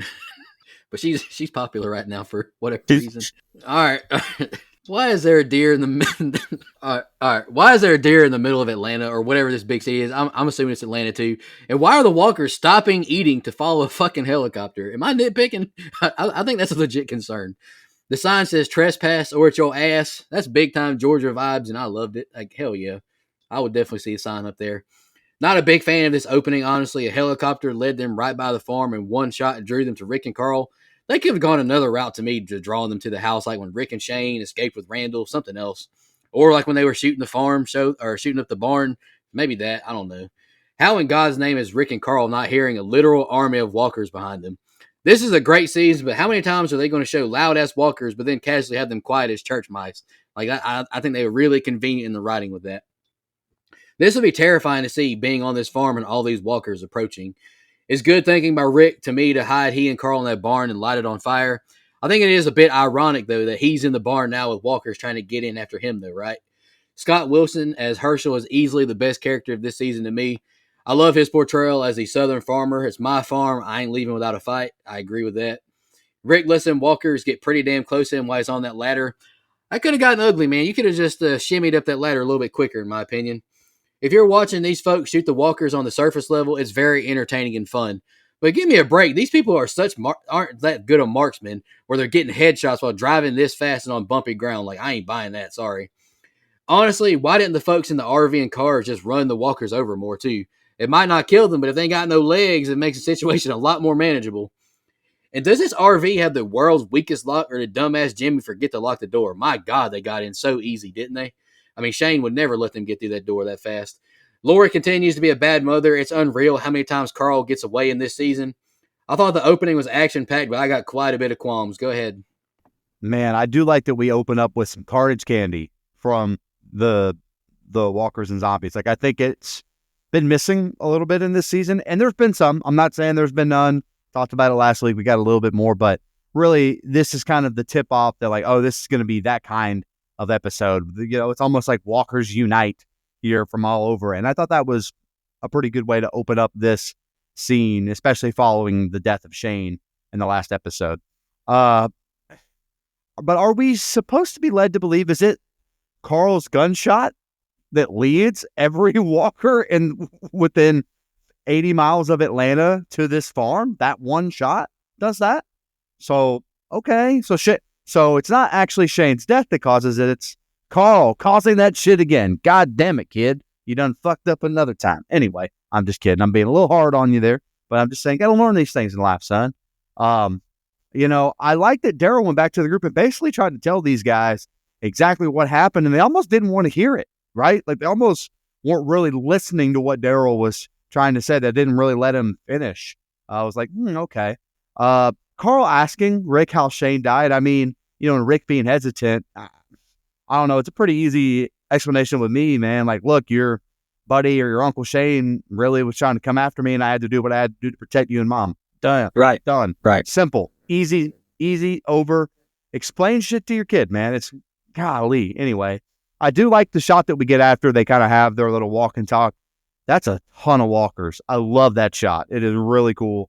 And then we get Lori being stubborn. And look, there have been times in this show where Lori is protective and good, at being a mom and wife. There have been other times where it's everything we've been saying for the last 30, we've been doing this show for an hour now, the last hour, right? Like, she lets Carl walk off, like she loses sight of stuff. So her being so stubborn about waiting until not just Rick, Shane gets back is very interesting for character development for her. I don't love her writing a ton because she's so wishy-washy. Like, again, it's really, it's annoying. I don't want to be too rude. I'll be nice. I do like the character arc of Herschel, though. All of a sudden, this dude's turned into a walker-killing badass. Let's fucking go. I'm here for this version of Herschel. This is what I'm talking about. They set that motherfucking barn on fire. We don't need no water. Let that motherfucker burn.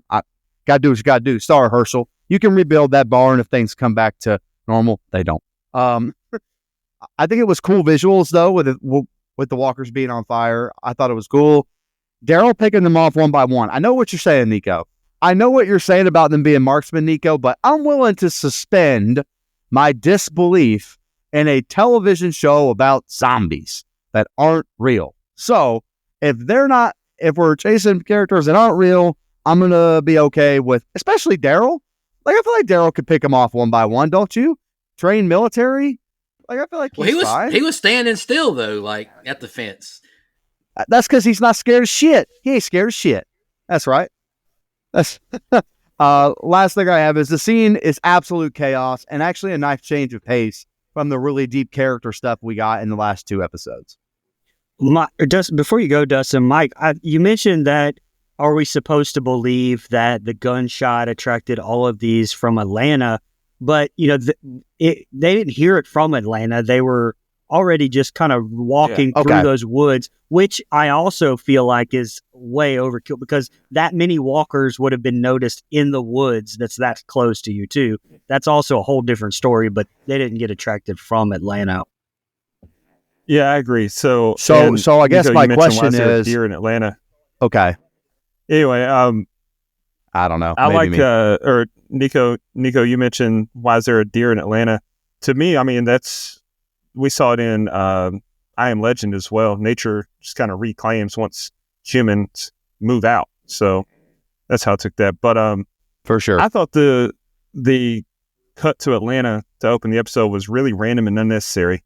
I mean, I get that it's showing us the walkers migrating out of the city. Like, there's less of them there, so deer can roam freely because there's no food source for the walkers there. But it's not needed. Like, the walkers look great, but it felt like filler. Incredible look at the herd approaching the farm, though. Holy cannoli, that's a lot. Seeing them all turn in the woods when we hear the gunfire, that was great, too. And we see Rick and Carl walking back with no clue the storm that's brewing behind them. Hearing Carl think that Shane was bit further proves my point that it was dumb for him to raise his gun before Shane stood up. Like, what you're saying, what you said last when we were talking about last episode about you were there, you saw him kill Shane. That to me, it shows that he thinks that Rick stabbed him because he had turned, he had been bit. But like it's all negated because he was pointing his gun. Like they made it look like he was mad at his dad for killing Shane. It's just that I didn't like it. Yeah. The tension is through the roof here, though. No plan for what to do in this scenario. No time to develop one either. It's chaos. Rick wasn't joking when he told Carl that his childhood was over. Pretty genius plan to draw them to the barn and torch it. I like that. It's good thinking on the fly. I'm not buying that Andrea. You're talking about marksman. I'm not buying that Andrea went from not being able to hit a moving target to now she's supreme marksman. She can hit moving targets while she's in a moving vehicle. No chance. God, she sucks. Yep. I know one thing though. I wouldn't have wanted to be in that janky RV during this plan. That thing is always breaking down. Like how many times have we seen them working on that RV? They stuck Jimmy in it. I mean, that was a death sentence for him. Facts. Yeah. But the worst part about it is it's not even the RV breaking down. It's not even what did him in. Jimmy went out pathetic. Great blood splatter on the windshield, though. I thought that looked awesome. This scene seems like something out of a video game. Like clear the barn area from walkers and rejoin the group. Like that's how it felt. Like it was very action packed. What an open. And can I say something else about the set of scenes? Like it's ridiculous because they act like the barn is like a mile away from the house. When Rick and Carl are on the roof, you can clearly see people running from the house. I mean, like, you can literally yell at each other, like, across, like, hey, we're up here. I mean, like, it was crazy. All right. Okay. Anyway. So my quick question was, I guess, the same as the last episode where we kind of excused the fact that maybe it wasn't Carl's fault that Dale died via walker because that walker was going to show up anyway.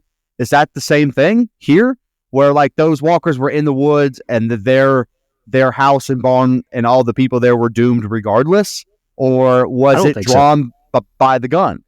I think it was, it was drawn by the gun. I think. Well, I think they're drawn by the gun, but also I do think that eventually the walkers would have made their way in there because if they're in those woods looking for food, they're going to smell, they're going to hear the commotion at the barn, just the natural everyday sounds. So sure. It is Carl's fault. Go ahead. Actually, if you want to get technical, I think it's Andrea's fault. It's actually Lori's fault. She don't watch her kid, but go ahead. Actually, you might have hit on that. That might be it right there. We open up with Lori yelling at Herschel to come on, but dude, he's fine. That guy's put in the unlimited ammo cheat and fired at least 200 shotgun rounds without reloading. He's good. But as the women flee, walkers grab Patricia, and she is bitten while she holds on to panicked Beth. Beth finally lets go of her hand and escapes with Lori as Patricia gets devoured by the walkers. We see Carol hilariously, like for some reason, just separated and seemingly like she ran into a dead end. Like, go around, you stupid bitch. But just in the nick of time, our boy T-Dog has saved up all of his power points for this moment as he swings in with Andrea. She gets out of the help Carol, shooting 2 walkers before a third attacks her from behind. She spins around and fires. From the truck, Lori, Beth, and T-Dog see the walker fall on Andrea and assume her dead. And at this moment, I paused and celebrated. Andrea is finally dead. Hell yeah. Walkers swarm the truck and T-Dog drives away, assuming she's dead as well. Soon after, in a twist of dark fate, we see Andrea crawl out from underneath the dead walker, alive and uninjured. Unfucking real. In Shane's SUV, Maggie and Glenn attempt to follow the truck but are cut off by walkers. Glenn instructs Maggie to retreat, but she is worried about the others. It's lost, Glenn yells. Get off the farm. Maggie keeps protesting, but after a walker lands on the windshield, she panics and throws it in reverse, Terry. Back at the house, we see Herschel still mowing them down. We see him fire, count them, 7 shots before finally running out of ammo, after I'd venture to say at least 30 that we've seen him shoot. He's nearly bitten by a zombie when Rick fires so close to Herschel, I'd bet $100 that man is now deaf. Thanks, Rick. Herschel tells him that he hasn't seen Lori, although he literally interacted with her right before she took off. But hell, he probably didn't even hear what the fuck he said because his ears probably still ringing from shooting it right next to him. But those 3 dip out and Andrea is once again left by herself. so she takes the bag of guns and hoofs it. We cut to Daryl, who hears Carol yelling out and looks as though she's ran about 50 miles. Look, she's got to get in better shape. But Daryl snags her and takes off. We cut to Glenn and Maggie and blah, blah. He ends up telling her he loves her and temporarily fixes the panic attack. Rick and Carl and Herschel pull up to where they left food for Sophia, but they're the first ones there. After some great dialogue, Rick says they're staying together. Elsewhere, Lori insists that they head back to the highway, but T-Dog says nope, and Lori threatens to jump out of the truck. He should have let her, but turns around himself. Rick is about to abandon the highway when he hears engines rumble in the distance, the other survivors' vehicles. And I should have cut the scenes off there, but of course I didn't, so there's a little bit more. After reuniting, we get a funny-ass Asian driver burn from Daryl, and Rick reports that Shane and Jimmy didn't make it. And of course, Lori is horrified by the news of her baby daddy's death. Fuck you. Back in the woods, we catch up with Andrea assessing her gun inventory before she bashes a walker's head into a tree and takes off running again. She just took inventory of bullets and fires all 3 she knew she had, but then acts surprised that she ran out of bullets. Woo! Dude, Dustin, I know you just texted in the group. I was just thinking, that's 2 episodes in a row with the put it in reverse, Terry, where we brought that up. That's so funny. We've never said that, but now we use it twice back to back. All right. And I swear I didn't copy any of Brian's notes, but it's just funny how we use the same terminology on some stuff. I know Dustin mentions this as well, but Herschel firing the shotgun with the unlimited ammo cheat code. I'm crying laughing at this. Like, this man is not reloaded once and is just dropping zombies. Like, this guy is like who you want on your team, right? Andrea doing some fine shooting, but why does she keep her back turned for so long protecting Carol? Like, get your head in the game. What's wrong with you? Terrifying reality for Maggie, the safety of the farm taken from her. Herschel finally reloads just in time for Rick to save him. But like you mentioned, Brian, how is Herschel's ears not ringing? Like, that gunshot was close as hell to him. Like, there's no way, like, his head's not, like, all rattled right now. Poor Andrea left behind. She's had her annoying moments, but to me, she's not anywhere near as bad as others. Lori. I laughed at Daryl snapping on Carol. Come on, I ain't got all day. Like, motherfucker, she was running for her life. Like, give me a break. Like, that kind of ticked me off, prick. Herschel does such a fine job portraying the broken emotions driving away from his family farm. Taking away a Southern man's farm and his home is basically death to him. Go listen to Small Town Southern Man by Alan Jackson and you'll know what I'm talking about. Again, I agree with Dustin and the others. This motorcycle is a terrible vehicle choice. It looks cool, but it's loud as hell, offers no protection or carrying capacity. Like, you got to ditch that thing. I know Glenn is sympathetic and a good dude, but getting all these questions dumped on him, I know it's got to be overwhelming. I'd be losing it right now. I'm like, let me think. I'm like, damn, like asking all these questions. I thought it was a good call to drive by him. Maggie was very clearly overwhelmed with emotion, and she needed to get this cry out. I know she needed that break. Annoying as Carl questioned his dad right off rip, then storms away being talked to. Like, I can't stand this damn kid. Like, beat his ass, leave him. Like, go send him to be with Sophia for all I care. I got a chuckle with Herschel comparing Christ resurrecting the dead to the zombie apocalypse. I thought that was funny as hell. And I got to ask, has Herschel become Shane this fast? Fuck the rest of your family going finding them. You got to keep Carl alive. Like, hell yeah, Herschel. You see the vision. I'm not mad at them all reuniting, but all 3 vehicles showing up at one time I thought was a little bit convenient. Daryl with a racist-ass comment on Asian drivers. I'm going to say it again. Prick. Lori hugs Carl and immediately asks about Shane. Like, she's the worst person ever. Like, your husband has almost died. He just did everything he could to save your family, and you're about to cry over Shane dying? This fucking whore. Poor Andrea didn't get any of the Sophia treatment. I'm sure if Rick failed her, they would have went back for Andrea, though, right? But anywho, poor Andrea fighting for her life. What a hopeless situation for her, seemingly. Go ahead. He's a whore. Whew.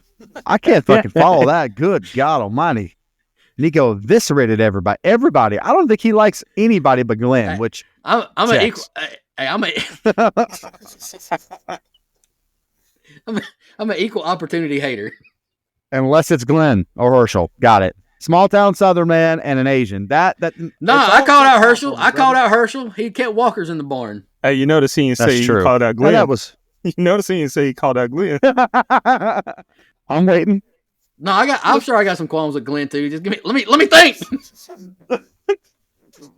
No, he actually called him out in the last episode for not going up to the room with Maggie. Thank you. Be a man. Go split her shit again like you do all in season 3. That's all the first few episodes are. They're fucking everywhere. Attaboy. I'm proud of him. Thanks for spoiling that one for me because I actually did want to know that. Because I can't blame him. Anyway, I like to see that Herschel gives absolutely no fucks and picks these people off like one by one. And I know we've had complaints about the marksman ability of these people, but I don't know. I feel like Herschel feels like somebody who knows how to shoot a gun, as we've seen, throughout the season after the bar stuff. I feel like, yeah, he's good at what he does. I feel like they're fine. I am glad that there's stakes on this show. Having people that have been with us this entire season killed off feels good, right? They're killing people off left and right. Stranger Things, again, could never, ever do anything like that because they don't fucking kill anybody. I love this line from Herschel that he's mentioned, these people come like the plague. Yeah, brother, a plague is exactly how these people got here in the first place. So that's exactly what happened. Again, I thought it was a nice, use of that word there. Feel bad for Herschel having to leave that barn behind. It's his life's work. It's his family's life's work. And, this is definitely not how we saw this going. And think of how different his life could have been. Maybe if he'd never taken this group of people in, maybe it'd have been better. Maybe it'd have been worse. I don't know. Maybe the walkers get there faster. I don't know. But very hard thing for him to do. But he did do. I might have decided to stay and go down with the ship myself. Like, I'm just not going to leave my barn. I'm going to go down swinging. I'm going to go down with my barn. I don't know. Maybe that's stubborn and stupid. I don't know. Finally, this is where using cars and bikes makes sense. Me and Dustin have been talking about this for weeks. Now, the bike is stupid. I agree with you guys. But if there was ever a time to have a vehicle that could go more than your feet could take you, this is the time. I would have saved as much gas as possible for this. Anyway, look, Maggie, and I understand, but damn, give Glenn a second too. He just had to escape for his life, and you're asking all these hard questions that I don't have the answers to. But I do appreciate Glenn stepping up here, doing the right stuff. He takes over the driving, which was a smart move. Let Maggie calm down, have a little bit of a, emotional time there. Then tell her how you feel. Stop holding it back. Stop trying to be Mr. Tough Guy. Love is a good reason to want to keep living and keep fighting. Now you're not just in it for yourself. You're in it for Maggie and whoever she deems, in that group. And so I actually really like that he says, I love you. I'm sorry I waited so long. That was really nice. I thought, that was a really good moment. T-Dog is being logical here. We haven't heard from T-Dog a ton. We've talked about that, but he's being logical. I don't want to turn around either. Fuck those guys. We got to get out of here. But I would have like Nico said, I would let Lori jump out that truck. You know what? Fine. See ya. I've known you long. I've only known you a little bit. Fuck you. I'll let you jump out. That's all I'm saying. But of course, everyone gives in to everybody and turns around, whatever. I will say, I disagree slightly. And I think after seeing Dustin's face, I'm going to be on an island in this one. I actually really like that scene where everyone meets up and they all there at the same time. I liked it. I thought it was nice.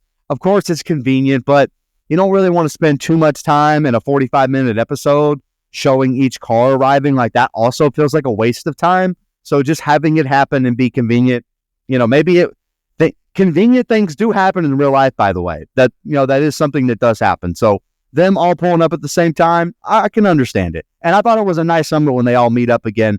However, Lori goes and ruins it by asking about Shane because not only did her husband just risk his life, but so did her son to try to get out of there. And you're worried about Shane dying. That's showing you true colors shining through. That's all I'm saying.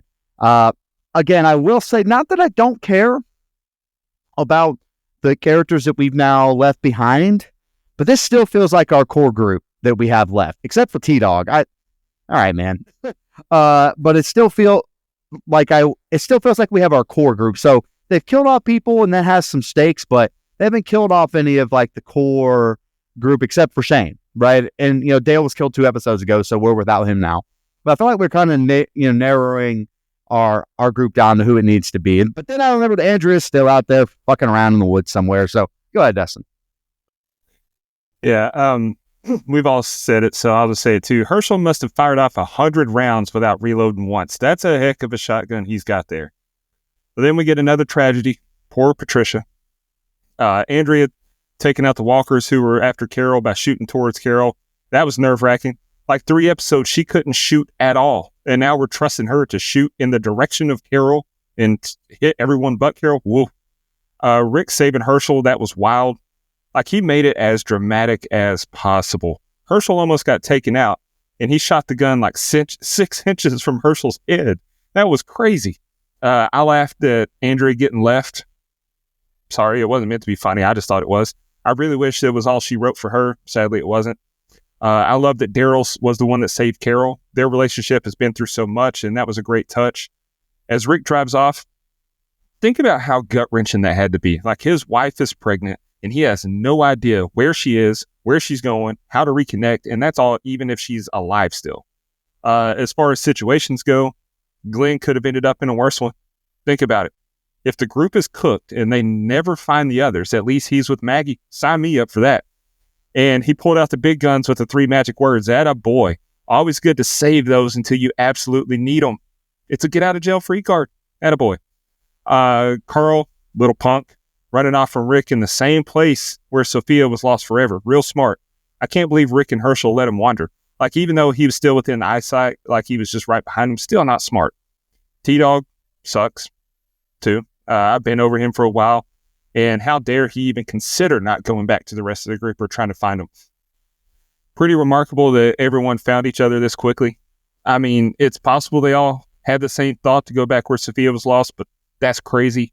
I don't think they should have all shown up at the same time. Like, intermittent, maybe one trickles in, then another from the other direction. But no, come on. Daryl's Asian driver joke was hilarious. That's the kind of joke, though, that's only funny among friends. Like, you can't be talking like that to strangers. That's what separates jokes from racism. If I'm Daryl, I'm not getting on the back of that bike after this.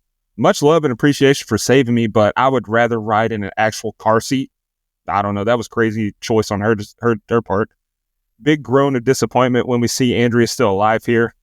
And again, how did she all of a sudden become Yusuf Daikik? You know, the sharpshooter from the Olympics. Like, how did she all of a sudden... Anyway, I'm ready for the grand finale. I had no idea that was that dude's name. I had to look it up, I'll be honest. All right, this is the finale, ladies and gentlemen. Rick and Lori run out of gas and the crew stop for a powwow. They talk about staying the night there, and Rick reassures them that there's a place for them where they can all fortify and build a new life. Maybe a prison, who knows? Daryl brings up Randall, explaining that he turned without being bitten. We're all infected. Rick murmurs loudly and solemnly. At CDC, Jenner told me, whatever it is, we all carry it. The others become furious at Rick for keeping Jenner's secret, but Rick insists that he had no way of knowing if it was true. Rick walks away from the group and Lori follows. I killed him. Rick admits to Lori about Shane. He gave me no choice, he says. I wanted him dead, Rick says. He turned. That's how I knew Jenner was right. Rick continues. Carl put him down. Horrified, Lori backs away from Rick. He tries to touch her, but she backs away, looking at him with anger for allowing Carl to kill Shane. Oh, fuck you, Lori. Glasshouse, judgmental friend fucking ass bitch. Anyways, we cut back to Andrea, who is running fast as fuck, boy, when she eventually falls, and just before a walker can bite her, its head is sliced clean off by what appears to be Leonardo's swords. But it's not Leonardo. It's a hooded figure holding a katana and leading 2 jawless and armless walkers chained at the neck with shackles. Whoever this is, I can assure you this person does not go on to be anyone of significance in the show. Don't worry. Huddled around a campfire, the others continue to question Rick's leadership. Carol tells Daryl that he should lead the group as a man of honor. Rick has honor, Daryl insists. Maggie, too, tries to convince Glenn to abandon the others, but Herschel shuts her down. A noise echoes in the distance. Still, Rick refuses to let anyone investigate. Carol urges Rick to take action, and he snaps, saying he never asked to be put in charge. I killed my best friend for you people, for Christ's sake. He snaps at the group. Carl buries his head in Lori's shoulder, crying. Rick explains that Shane staged the incident with Randall so he could kill him. Shane gave him no choice. Maybe you people are better off without me, Rick continues, encouraging them to leave him. I say, there's a place for us, but maybe it's another pipe dream. He dares them to leave, but none of them move, though they are all looking back at him in stunned silence. No takers? Rick asks. Then he issues a final warning. If you're staying, this isn't a democracy anymore, motherfuckers. Minus motherfucker. Sorry. Rick turns his back on the group. As the camera rises above the trees, a large group of buildings is shown nearby in the dark. a prison. Mike, I know you were bringing up having to go after me, but I got to go right after this. I mean, come on, man. I got to bring my A game. Brian, I like how your roots and your heritage kicked in. They stopped and had a powwow, huh? Yes, they did. How? Hey, how are you? All right, driving on red for an hour in that big ass truck. Yeah, I know how vehicles work. You ain't fooling me. Rick crashing out is sending me right now. I'm not gonna lie. I love Rick crashing out. And oh look, Rick kept another big secret from the group. I know he's a fan favorite, but after these first 2 seasons, he leaves a lot to be desired as a leader, in my opinion. Glenn is right. He told everyone about the walkers in the barn, and Rick has withheld info from the whole time. What if Daryl died from his wounds in the night and came back as a walker? Then the whole group was fucked, right? Yeah, I think you should have shared that. Lori hugs Rick, and I know she's wishing it was Shane because she's a whore. Look at how her face changes when he reveals he killed Shane. She low-key wished Shane would have killed Rick. I can't be convinced otherwise. Why is Lori so shook Carl killed a walker to protect the two of them? Like, what is going on with her? Like, I don't understand her at all. It's super impressive how long Andrea has survived in these woods being pursued. She's got to be exhausted, hungry, thirsty. I think it's impressive how long she's survived. I can't lie, it warms my heart some of the groups finally questioning Rick. I also appreciate that Daryl is sticking up for his friend, though. Rick has overcome a lot and got voluntold, like Mike kind of said a while back, to be the leader of the group. I know it's a lot to deal with. I'm criticizing him a lot, but he's been overwhelmed. I will admit that. Rick's voice and accent change throughout his dialogue here cracks me up. This poor Andrew Lincoln is trying his hardest to be the Southern sheriff. It's kicking his ass, though. Why is Carl crying when Rick reveals he killed Shane? Like, weren't you there when that shit happened and you also shot him too? Like, what are we doing? Rick's line of send me a postcard. Dude, that's funny as hell to me. Like, he is crashing out hard right now. Send me a postcard. Man, I would have died laughing he said that shit to me. If you're staying, this isn't a democracy anymore. That was a hard line. And I thought it was a dope final shot of the camera panning over the horizon, revealing the prison. Would have been an excellent cliffhanger watching the show weekly, no doubt. Yeah, I really like that we have a little tension too in this episode on here. This is so much worse. Well, fucking pick one, asshole. Anyway, because I don't have a middle ground, pal. Anyway, I love that we have this little bit of tension to end the episode on here. Especially the lingering shot of Andrea in the woods. And again, this, you called it a Rick crash out. It's wonderful. It was finally time that Rick stood up for himself a little bit. And as hard as we've been on him, like I mentioned, like 3 or 4 episodes ago, he didn't ask to be the leader. He got pretty much told he was going to be the leader. People looked to him because he was a sheriff, I guess. So the fact that he's kind of making group choices, wasn't really something he asked to do. He just ended up being that way. And so him crashing out about doing what had to be done was interesting. Again, Lori's mood changing the minute that Rick says he killed Shane makes no sense to me. And I don't understand it. He took care of a problem that she had, or that they had. Shane was a problem for them as a married couple. He was a problem. And 2 episodes, we're in 13. So 4 episodes ago, exactly, she basically tried to gaslight him into killing Shane in the first place. Yep. So what a stupid fucking hoe, man. Jesus Christ. Like, are you shitting me? You're mad at him for doing something you tried to gaslight him into doing earlier in this season? Go fuck yourself. I don't think so. You don't get to switch back and forth. I know you're pregnant. You're going through a lot. Your hormones are all over the place. I understand. I do. I really do. But you don't get to have this sudden character tonal shift just because you and Shane had a nice chat. What the hell is that about, man?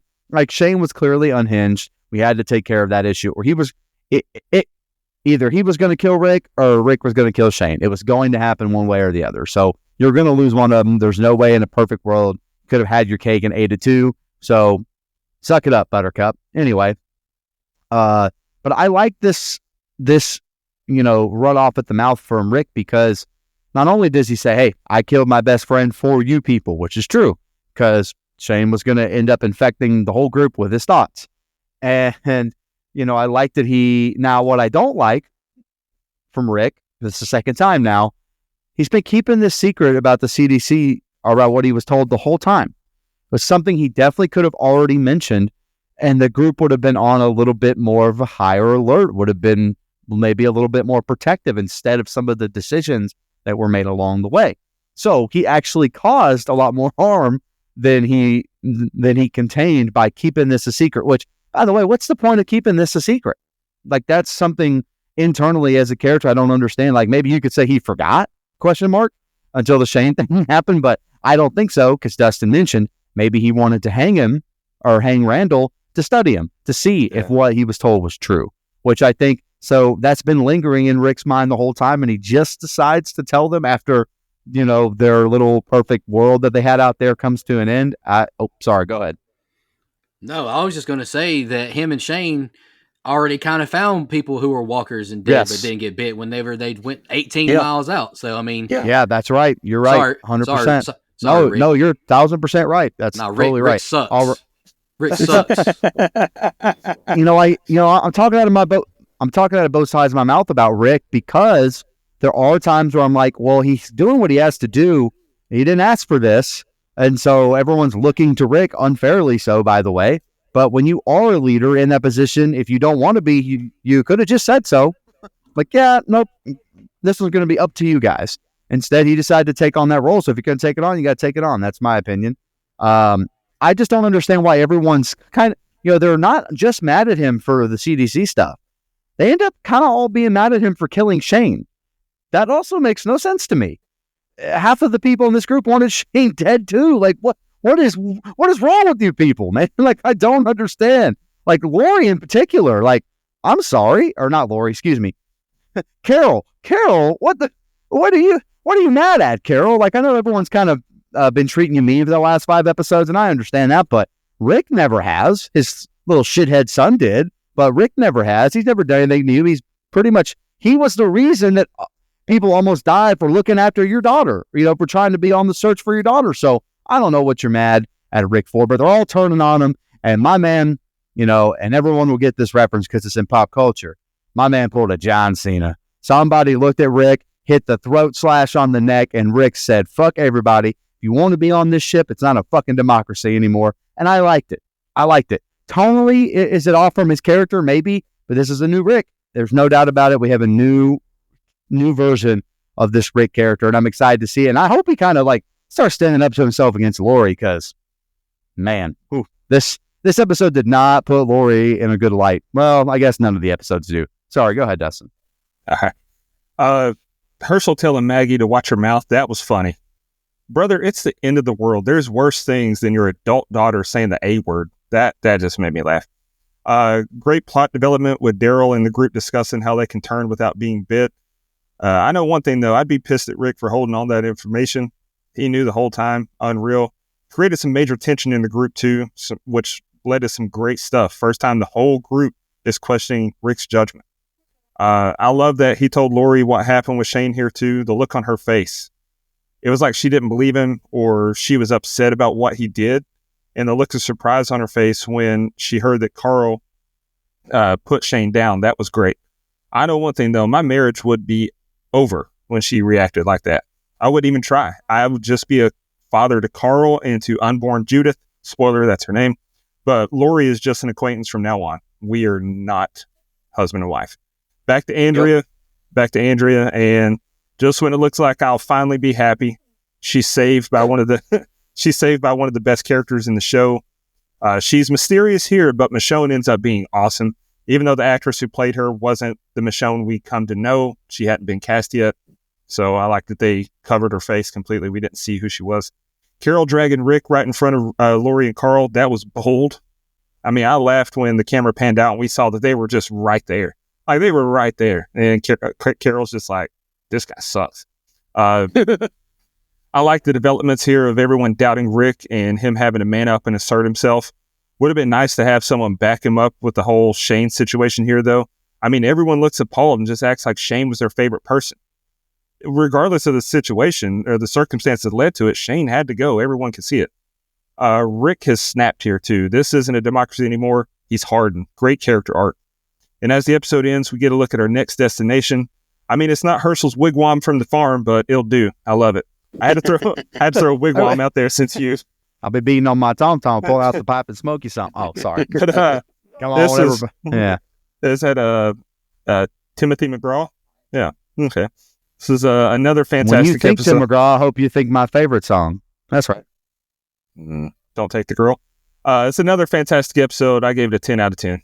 Hey, okay, so yeah, but before we got into the fun facts, I wanted to I don't like the writing decision to have Rick keep that a secret anyway, because it literally makes no sense whatsoever. Like none. He could have easily said, hey, look, this is what I was told. And like you said, Mike, like they could have at least been a little bit precautionary, or at the end, he could have, he could have been like, yeah, well, I don't know. This is the first time I'm hearing this shit. This sounds crazy. Yeah. That's literally, that's the truth. Like if he's willing to kind of, I don't know, man. I think, I killed my best friend. Yeah. You didn't say exactly how you did though. You kind of, so like you're already you're prone to keeping stuff from the group. Why stop here? You know what I mean? Like why, like, I don't know why you need to say that.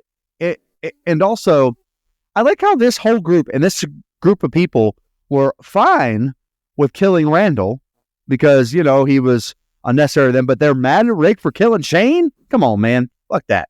They all knew how evil Shane was, prick. All right, I've got 3 fun facts here. Dustin, Nico, Mike, you have any?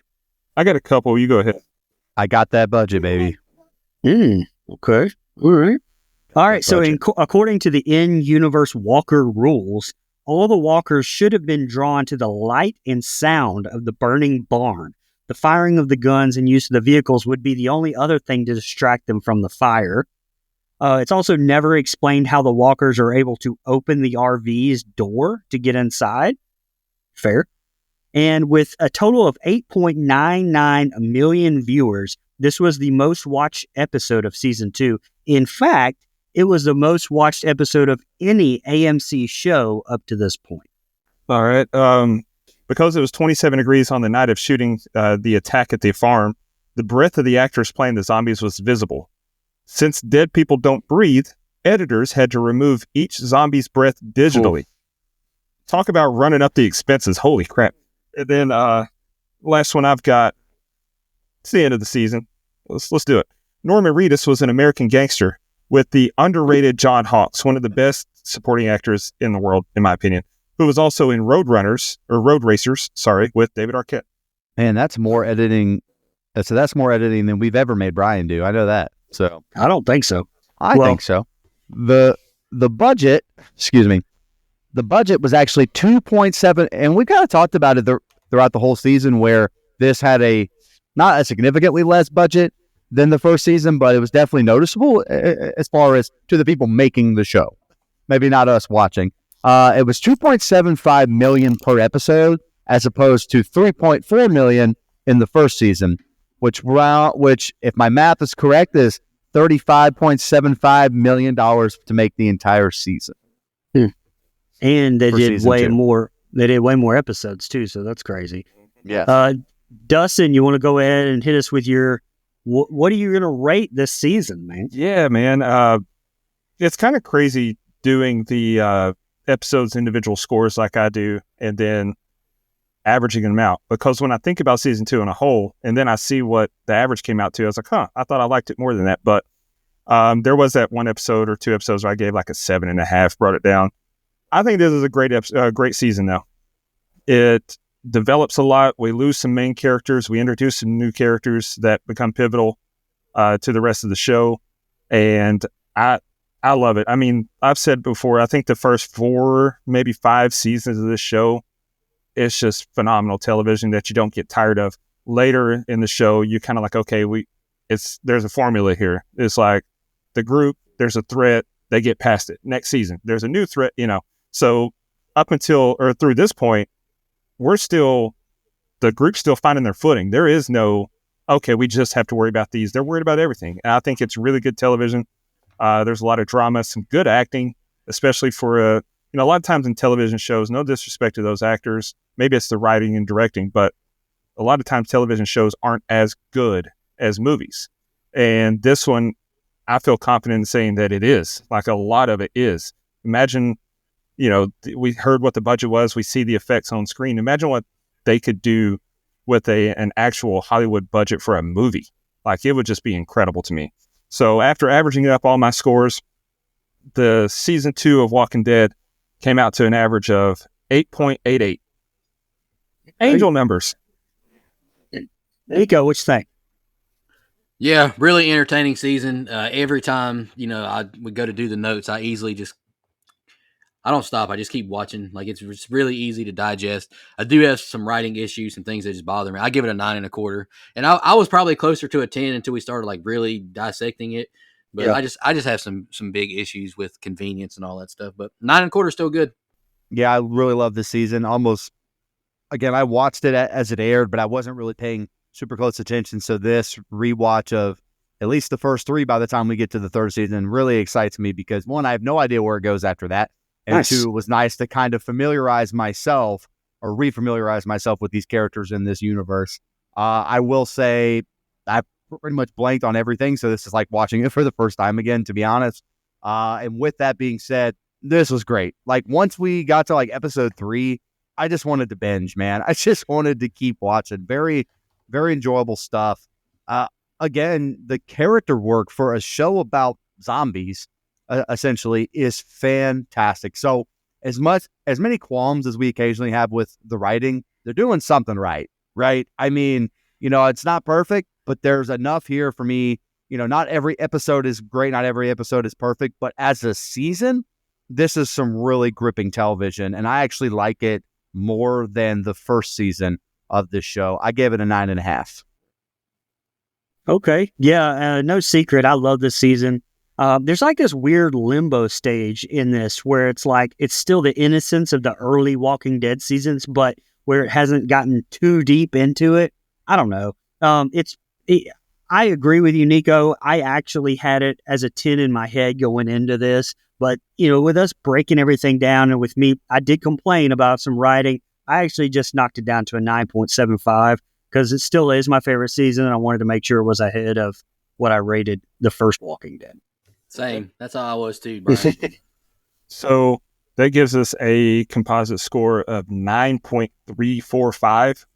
And IMDb, if you take the each individual episode scores and average those out, season 2 comes out to an 8.36. So we're a little higher than them. Oh, what do they know? Yeah, what do they know? Yeah. That's the same people that like to show Euphoria. They don't know what they're talking about. That's right. Never seen it. All right, we appreciate y'all tuning in. 2-hour episode. Goodness, we haven't had one of these in a while. Been a while. I'm beat, boys. It's been a while.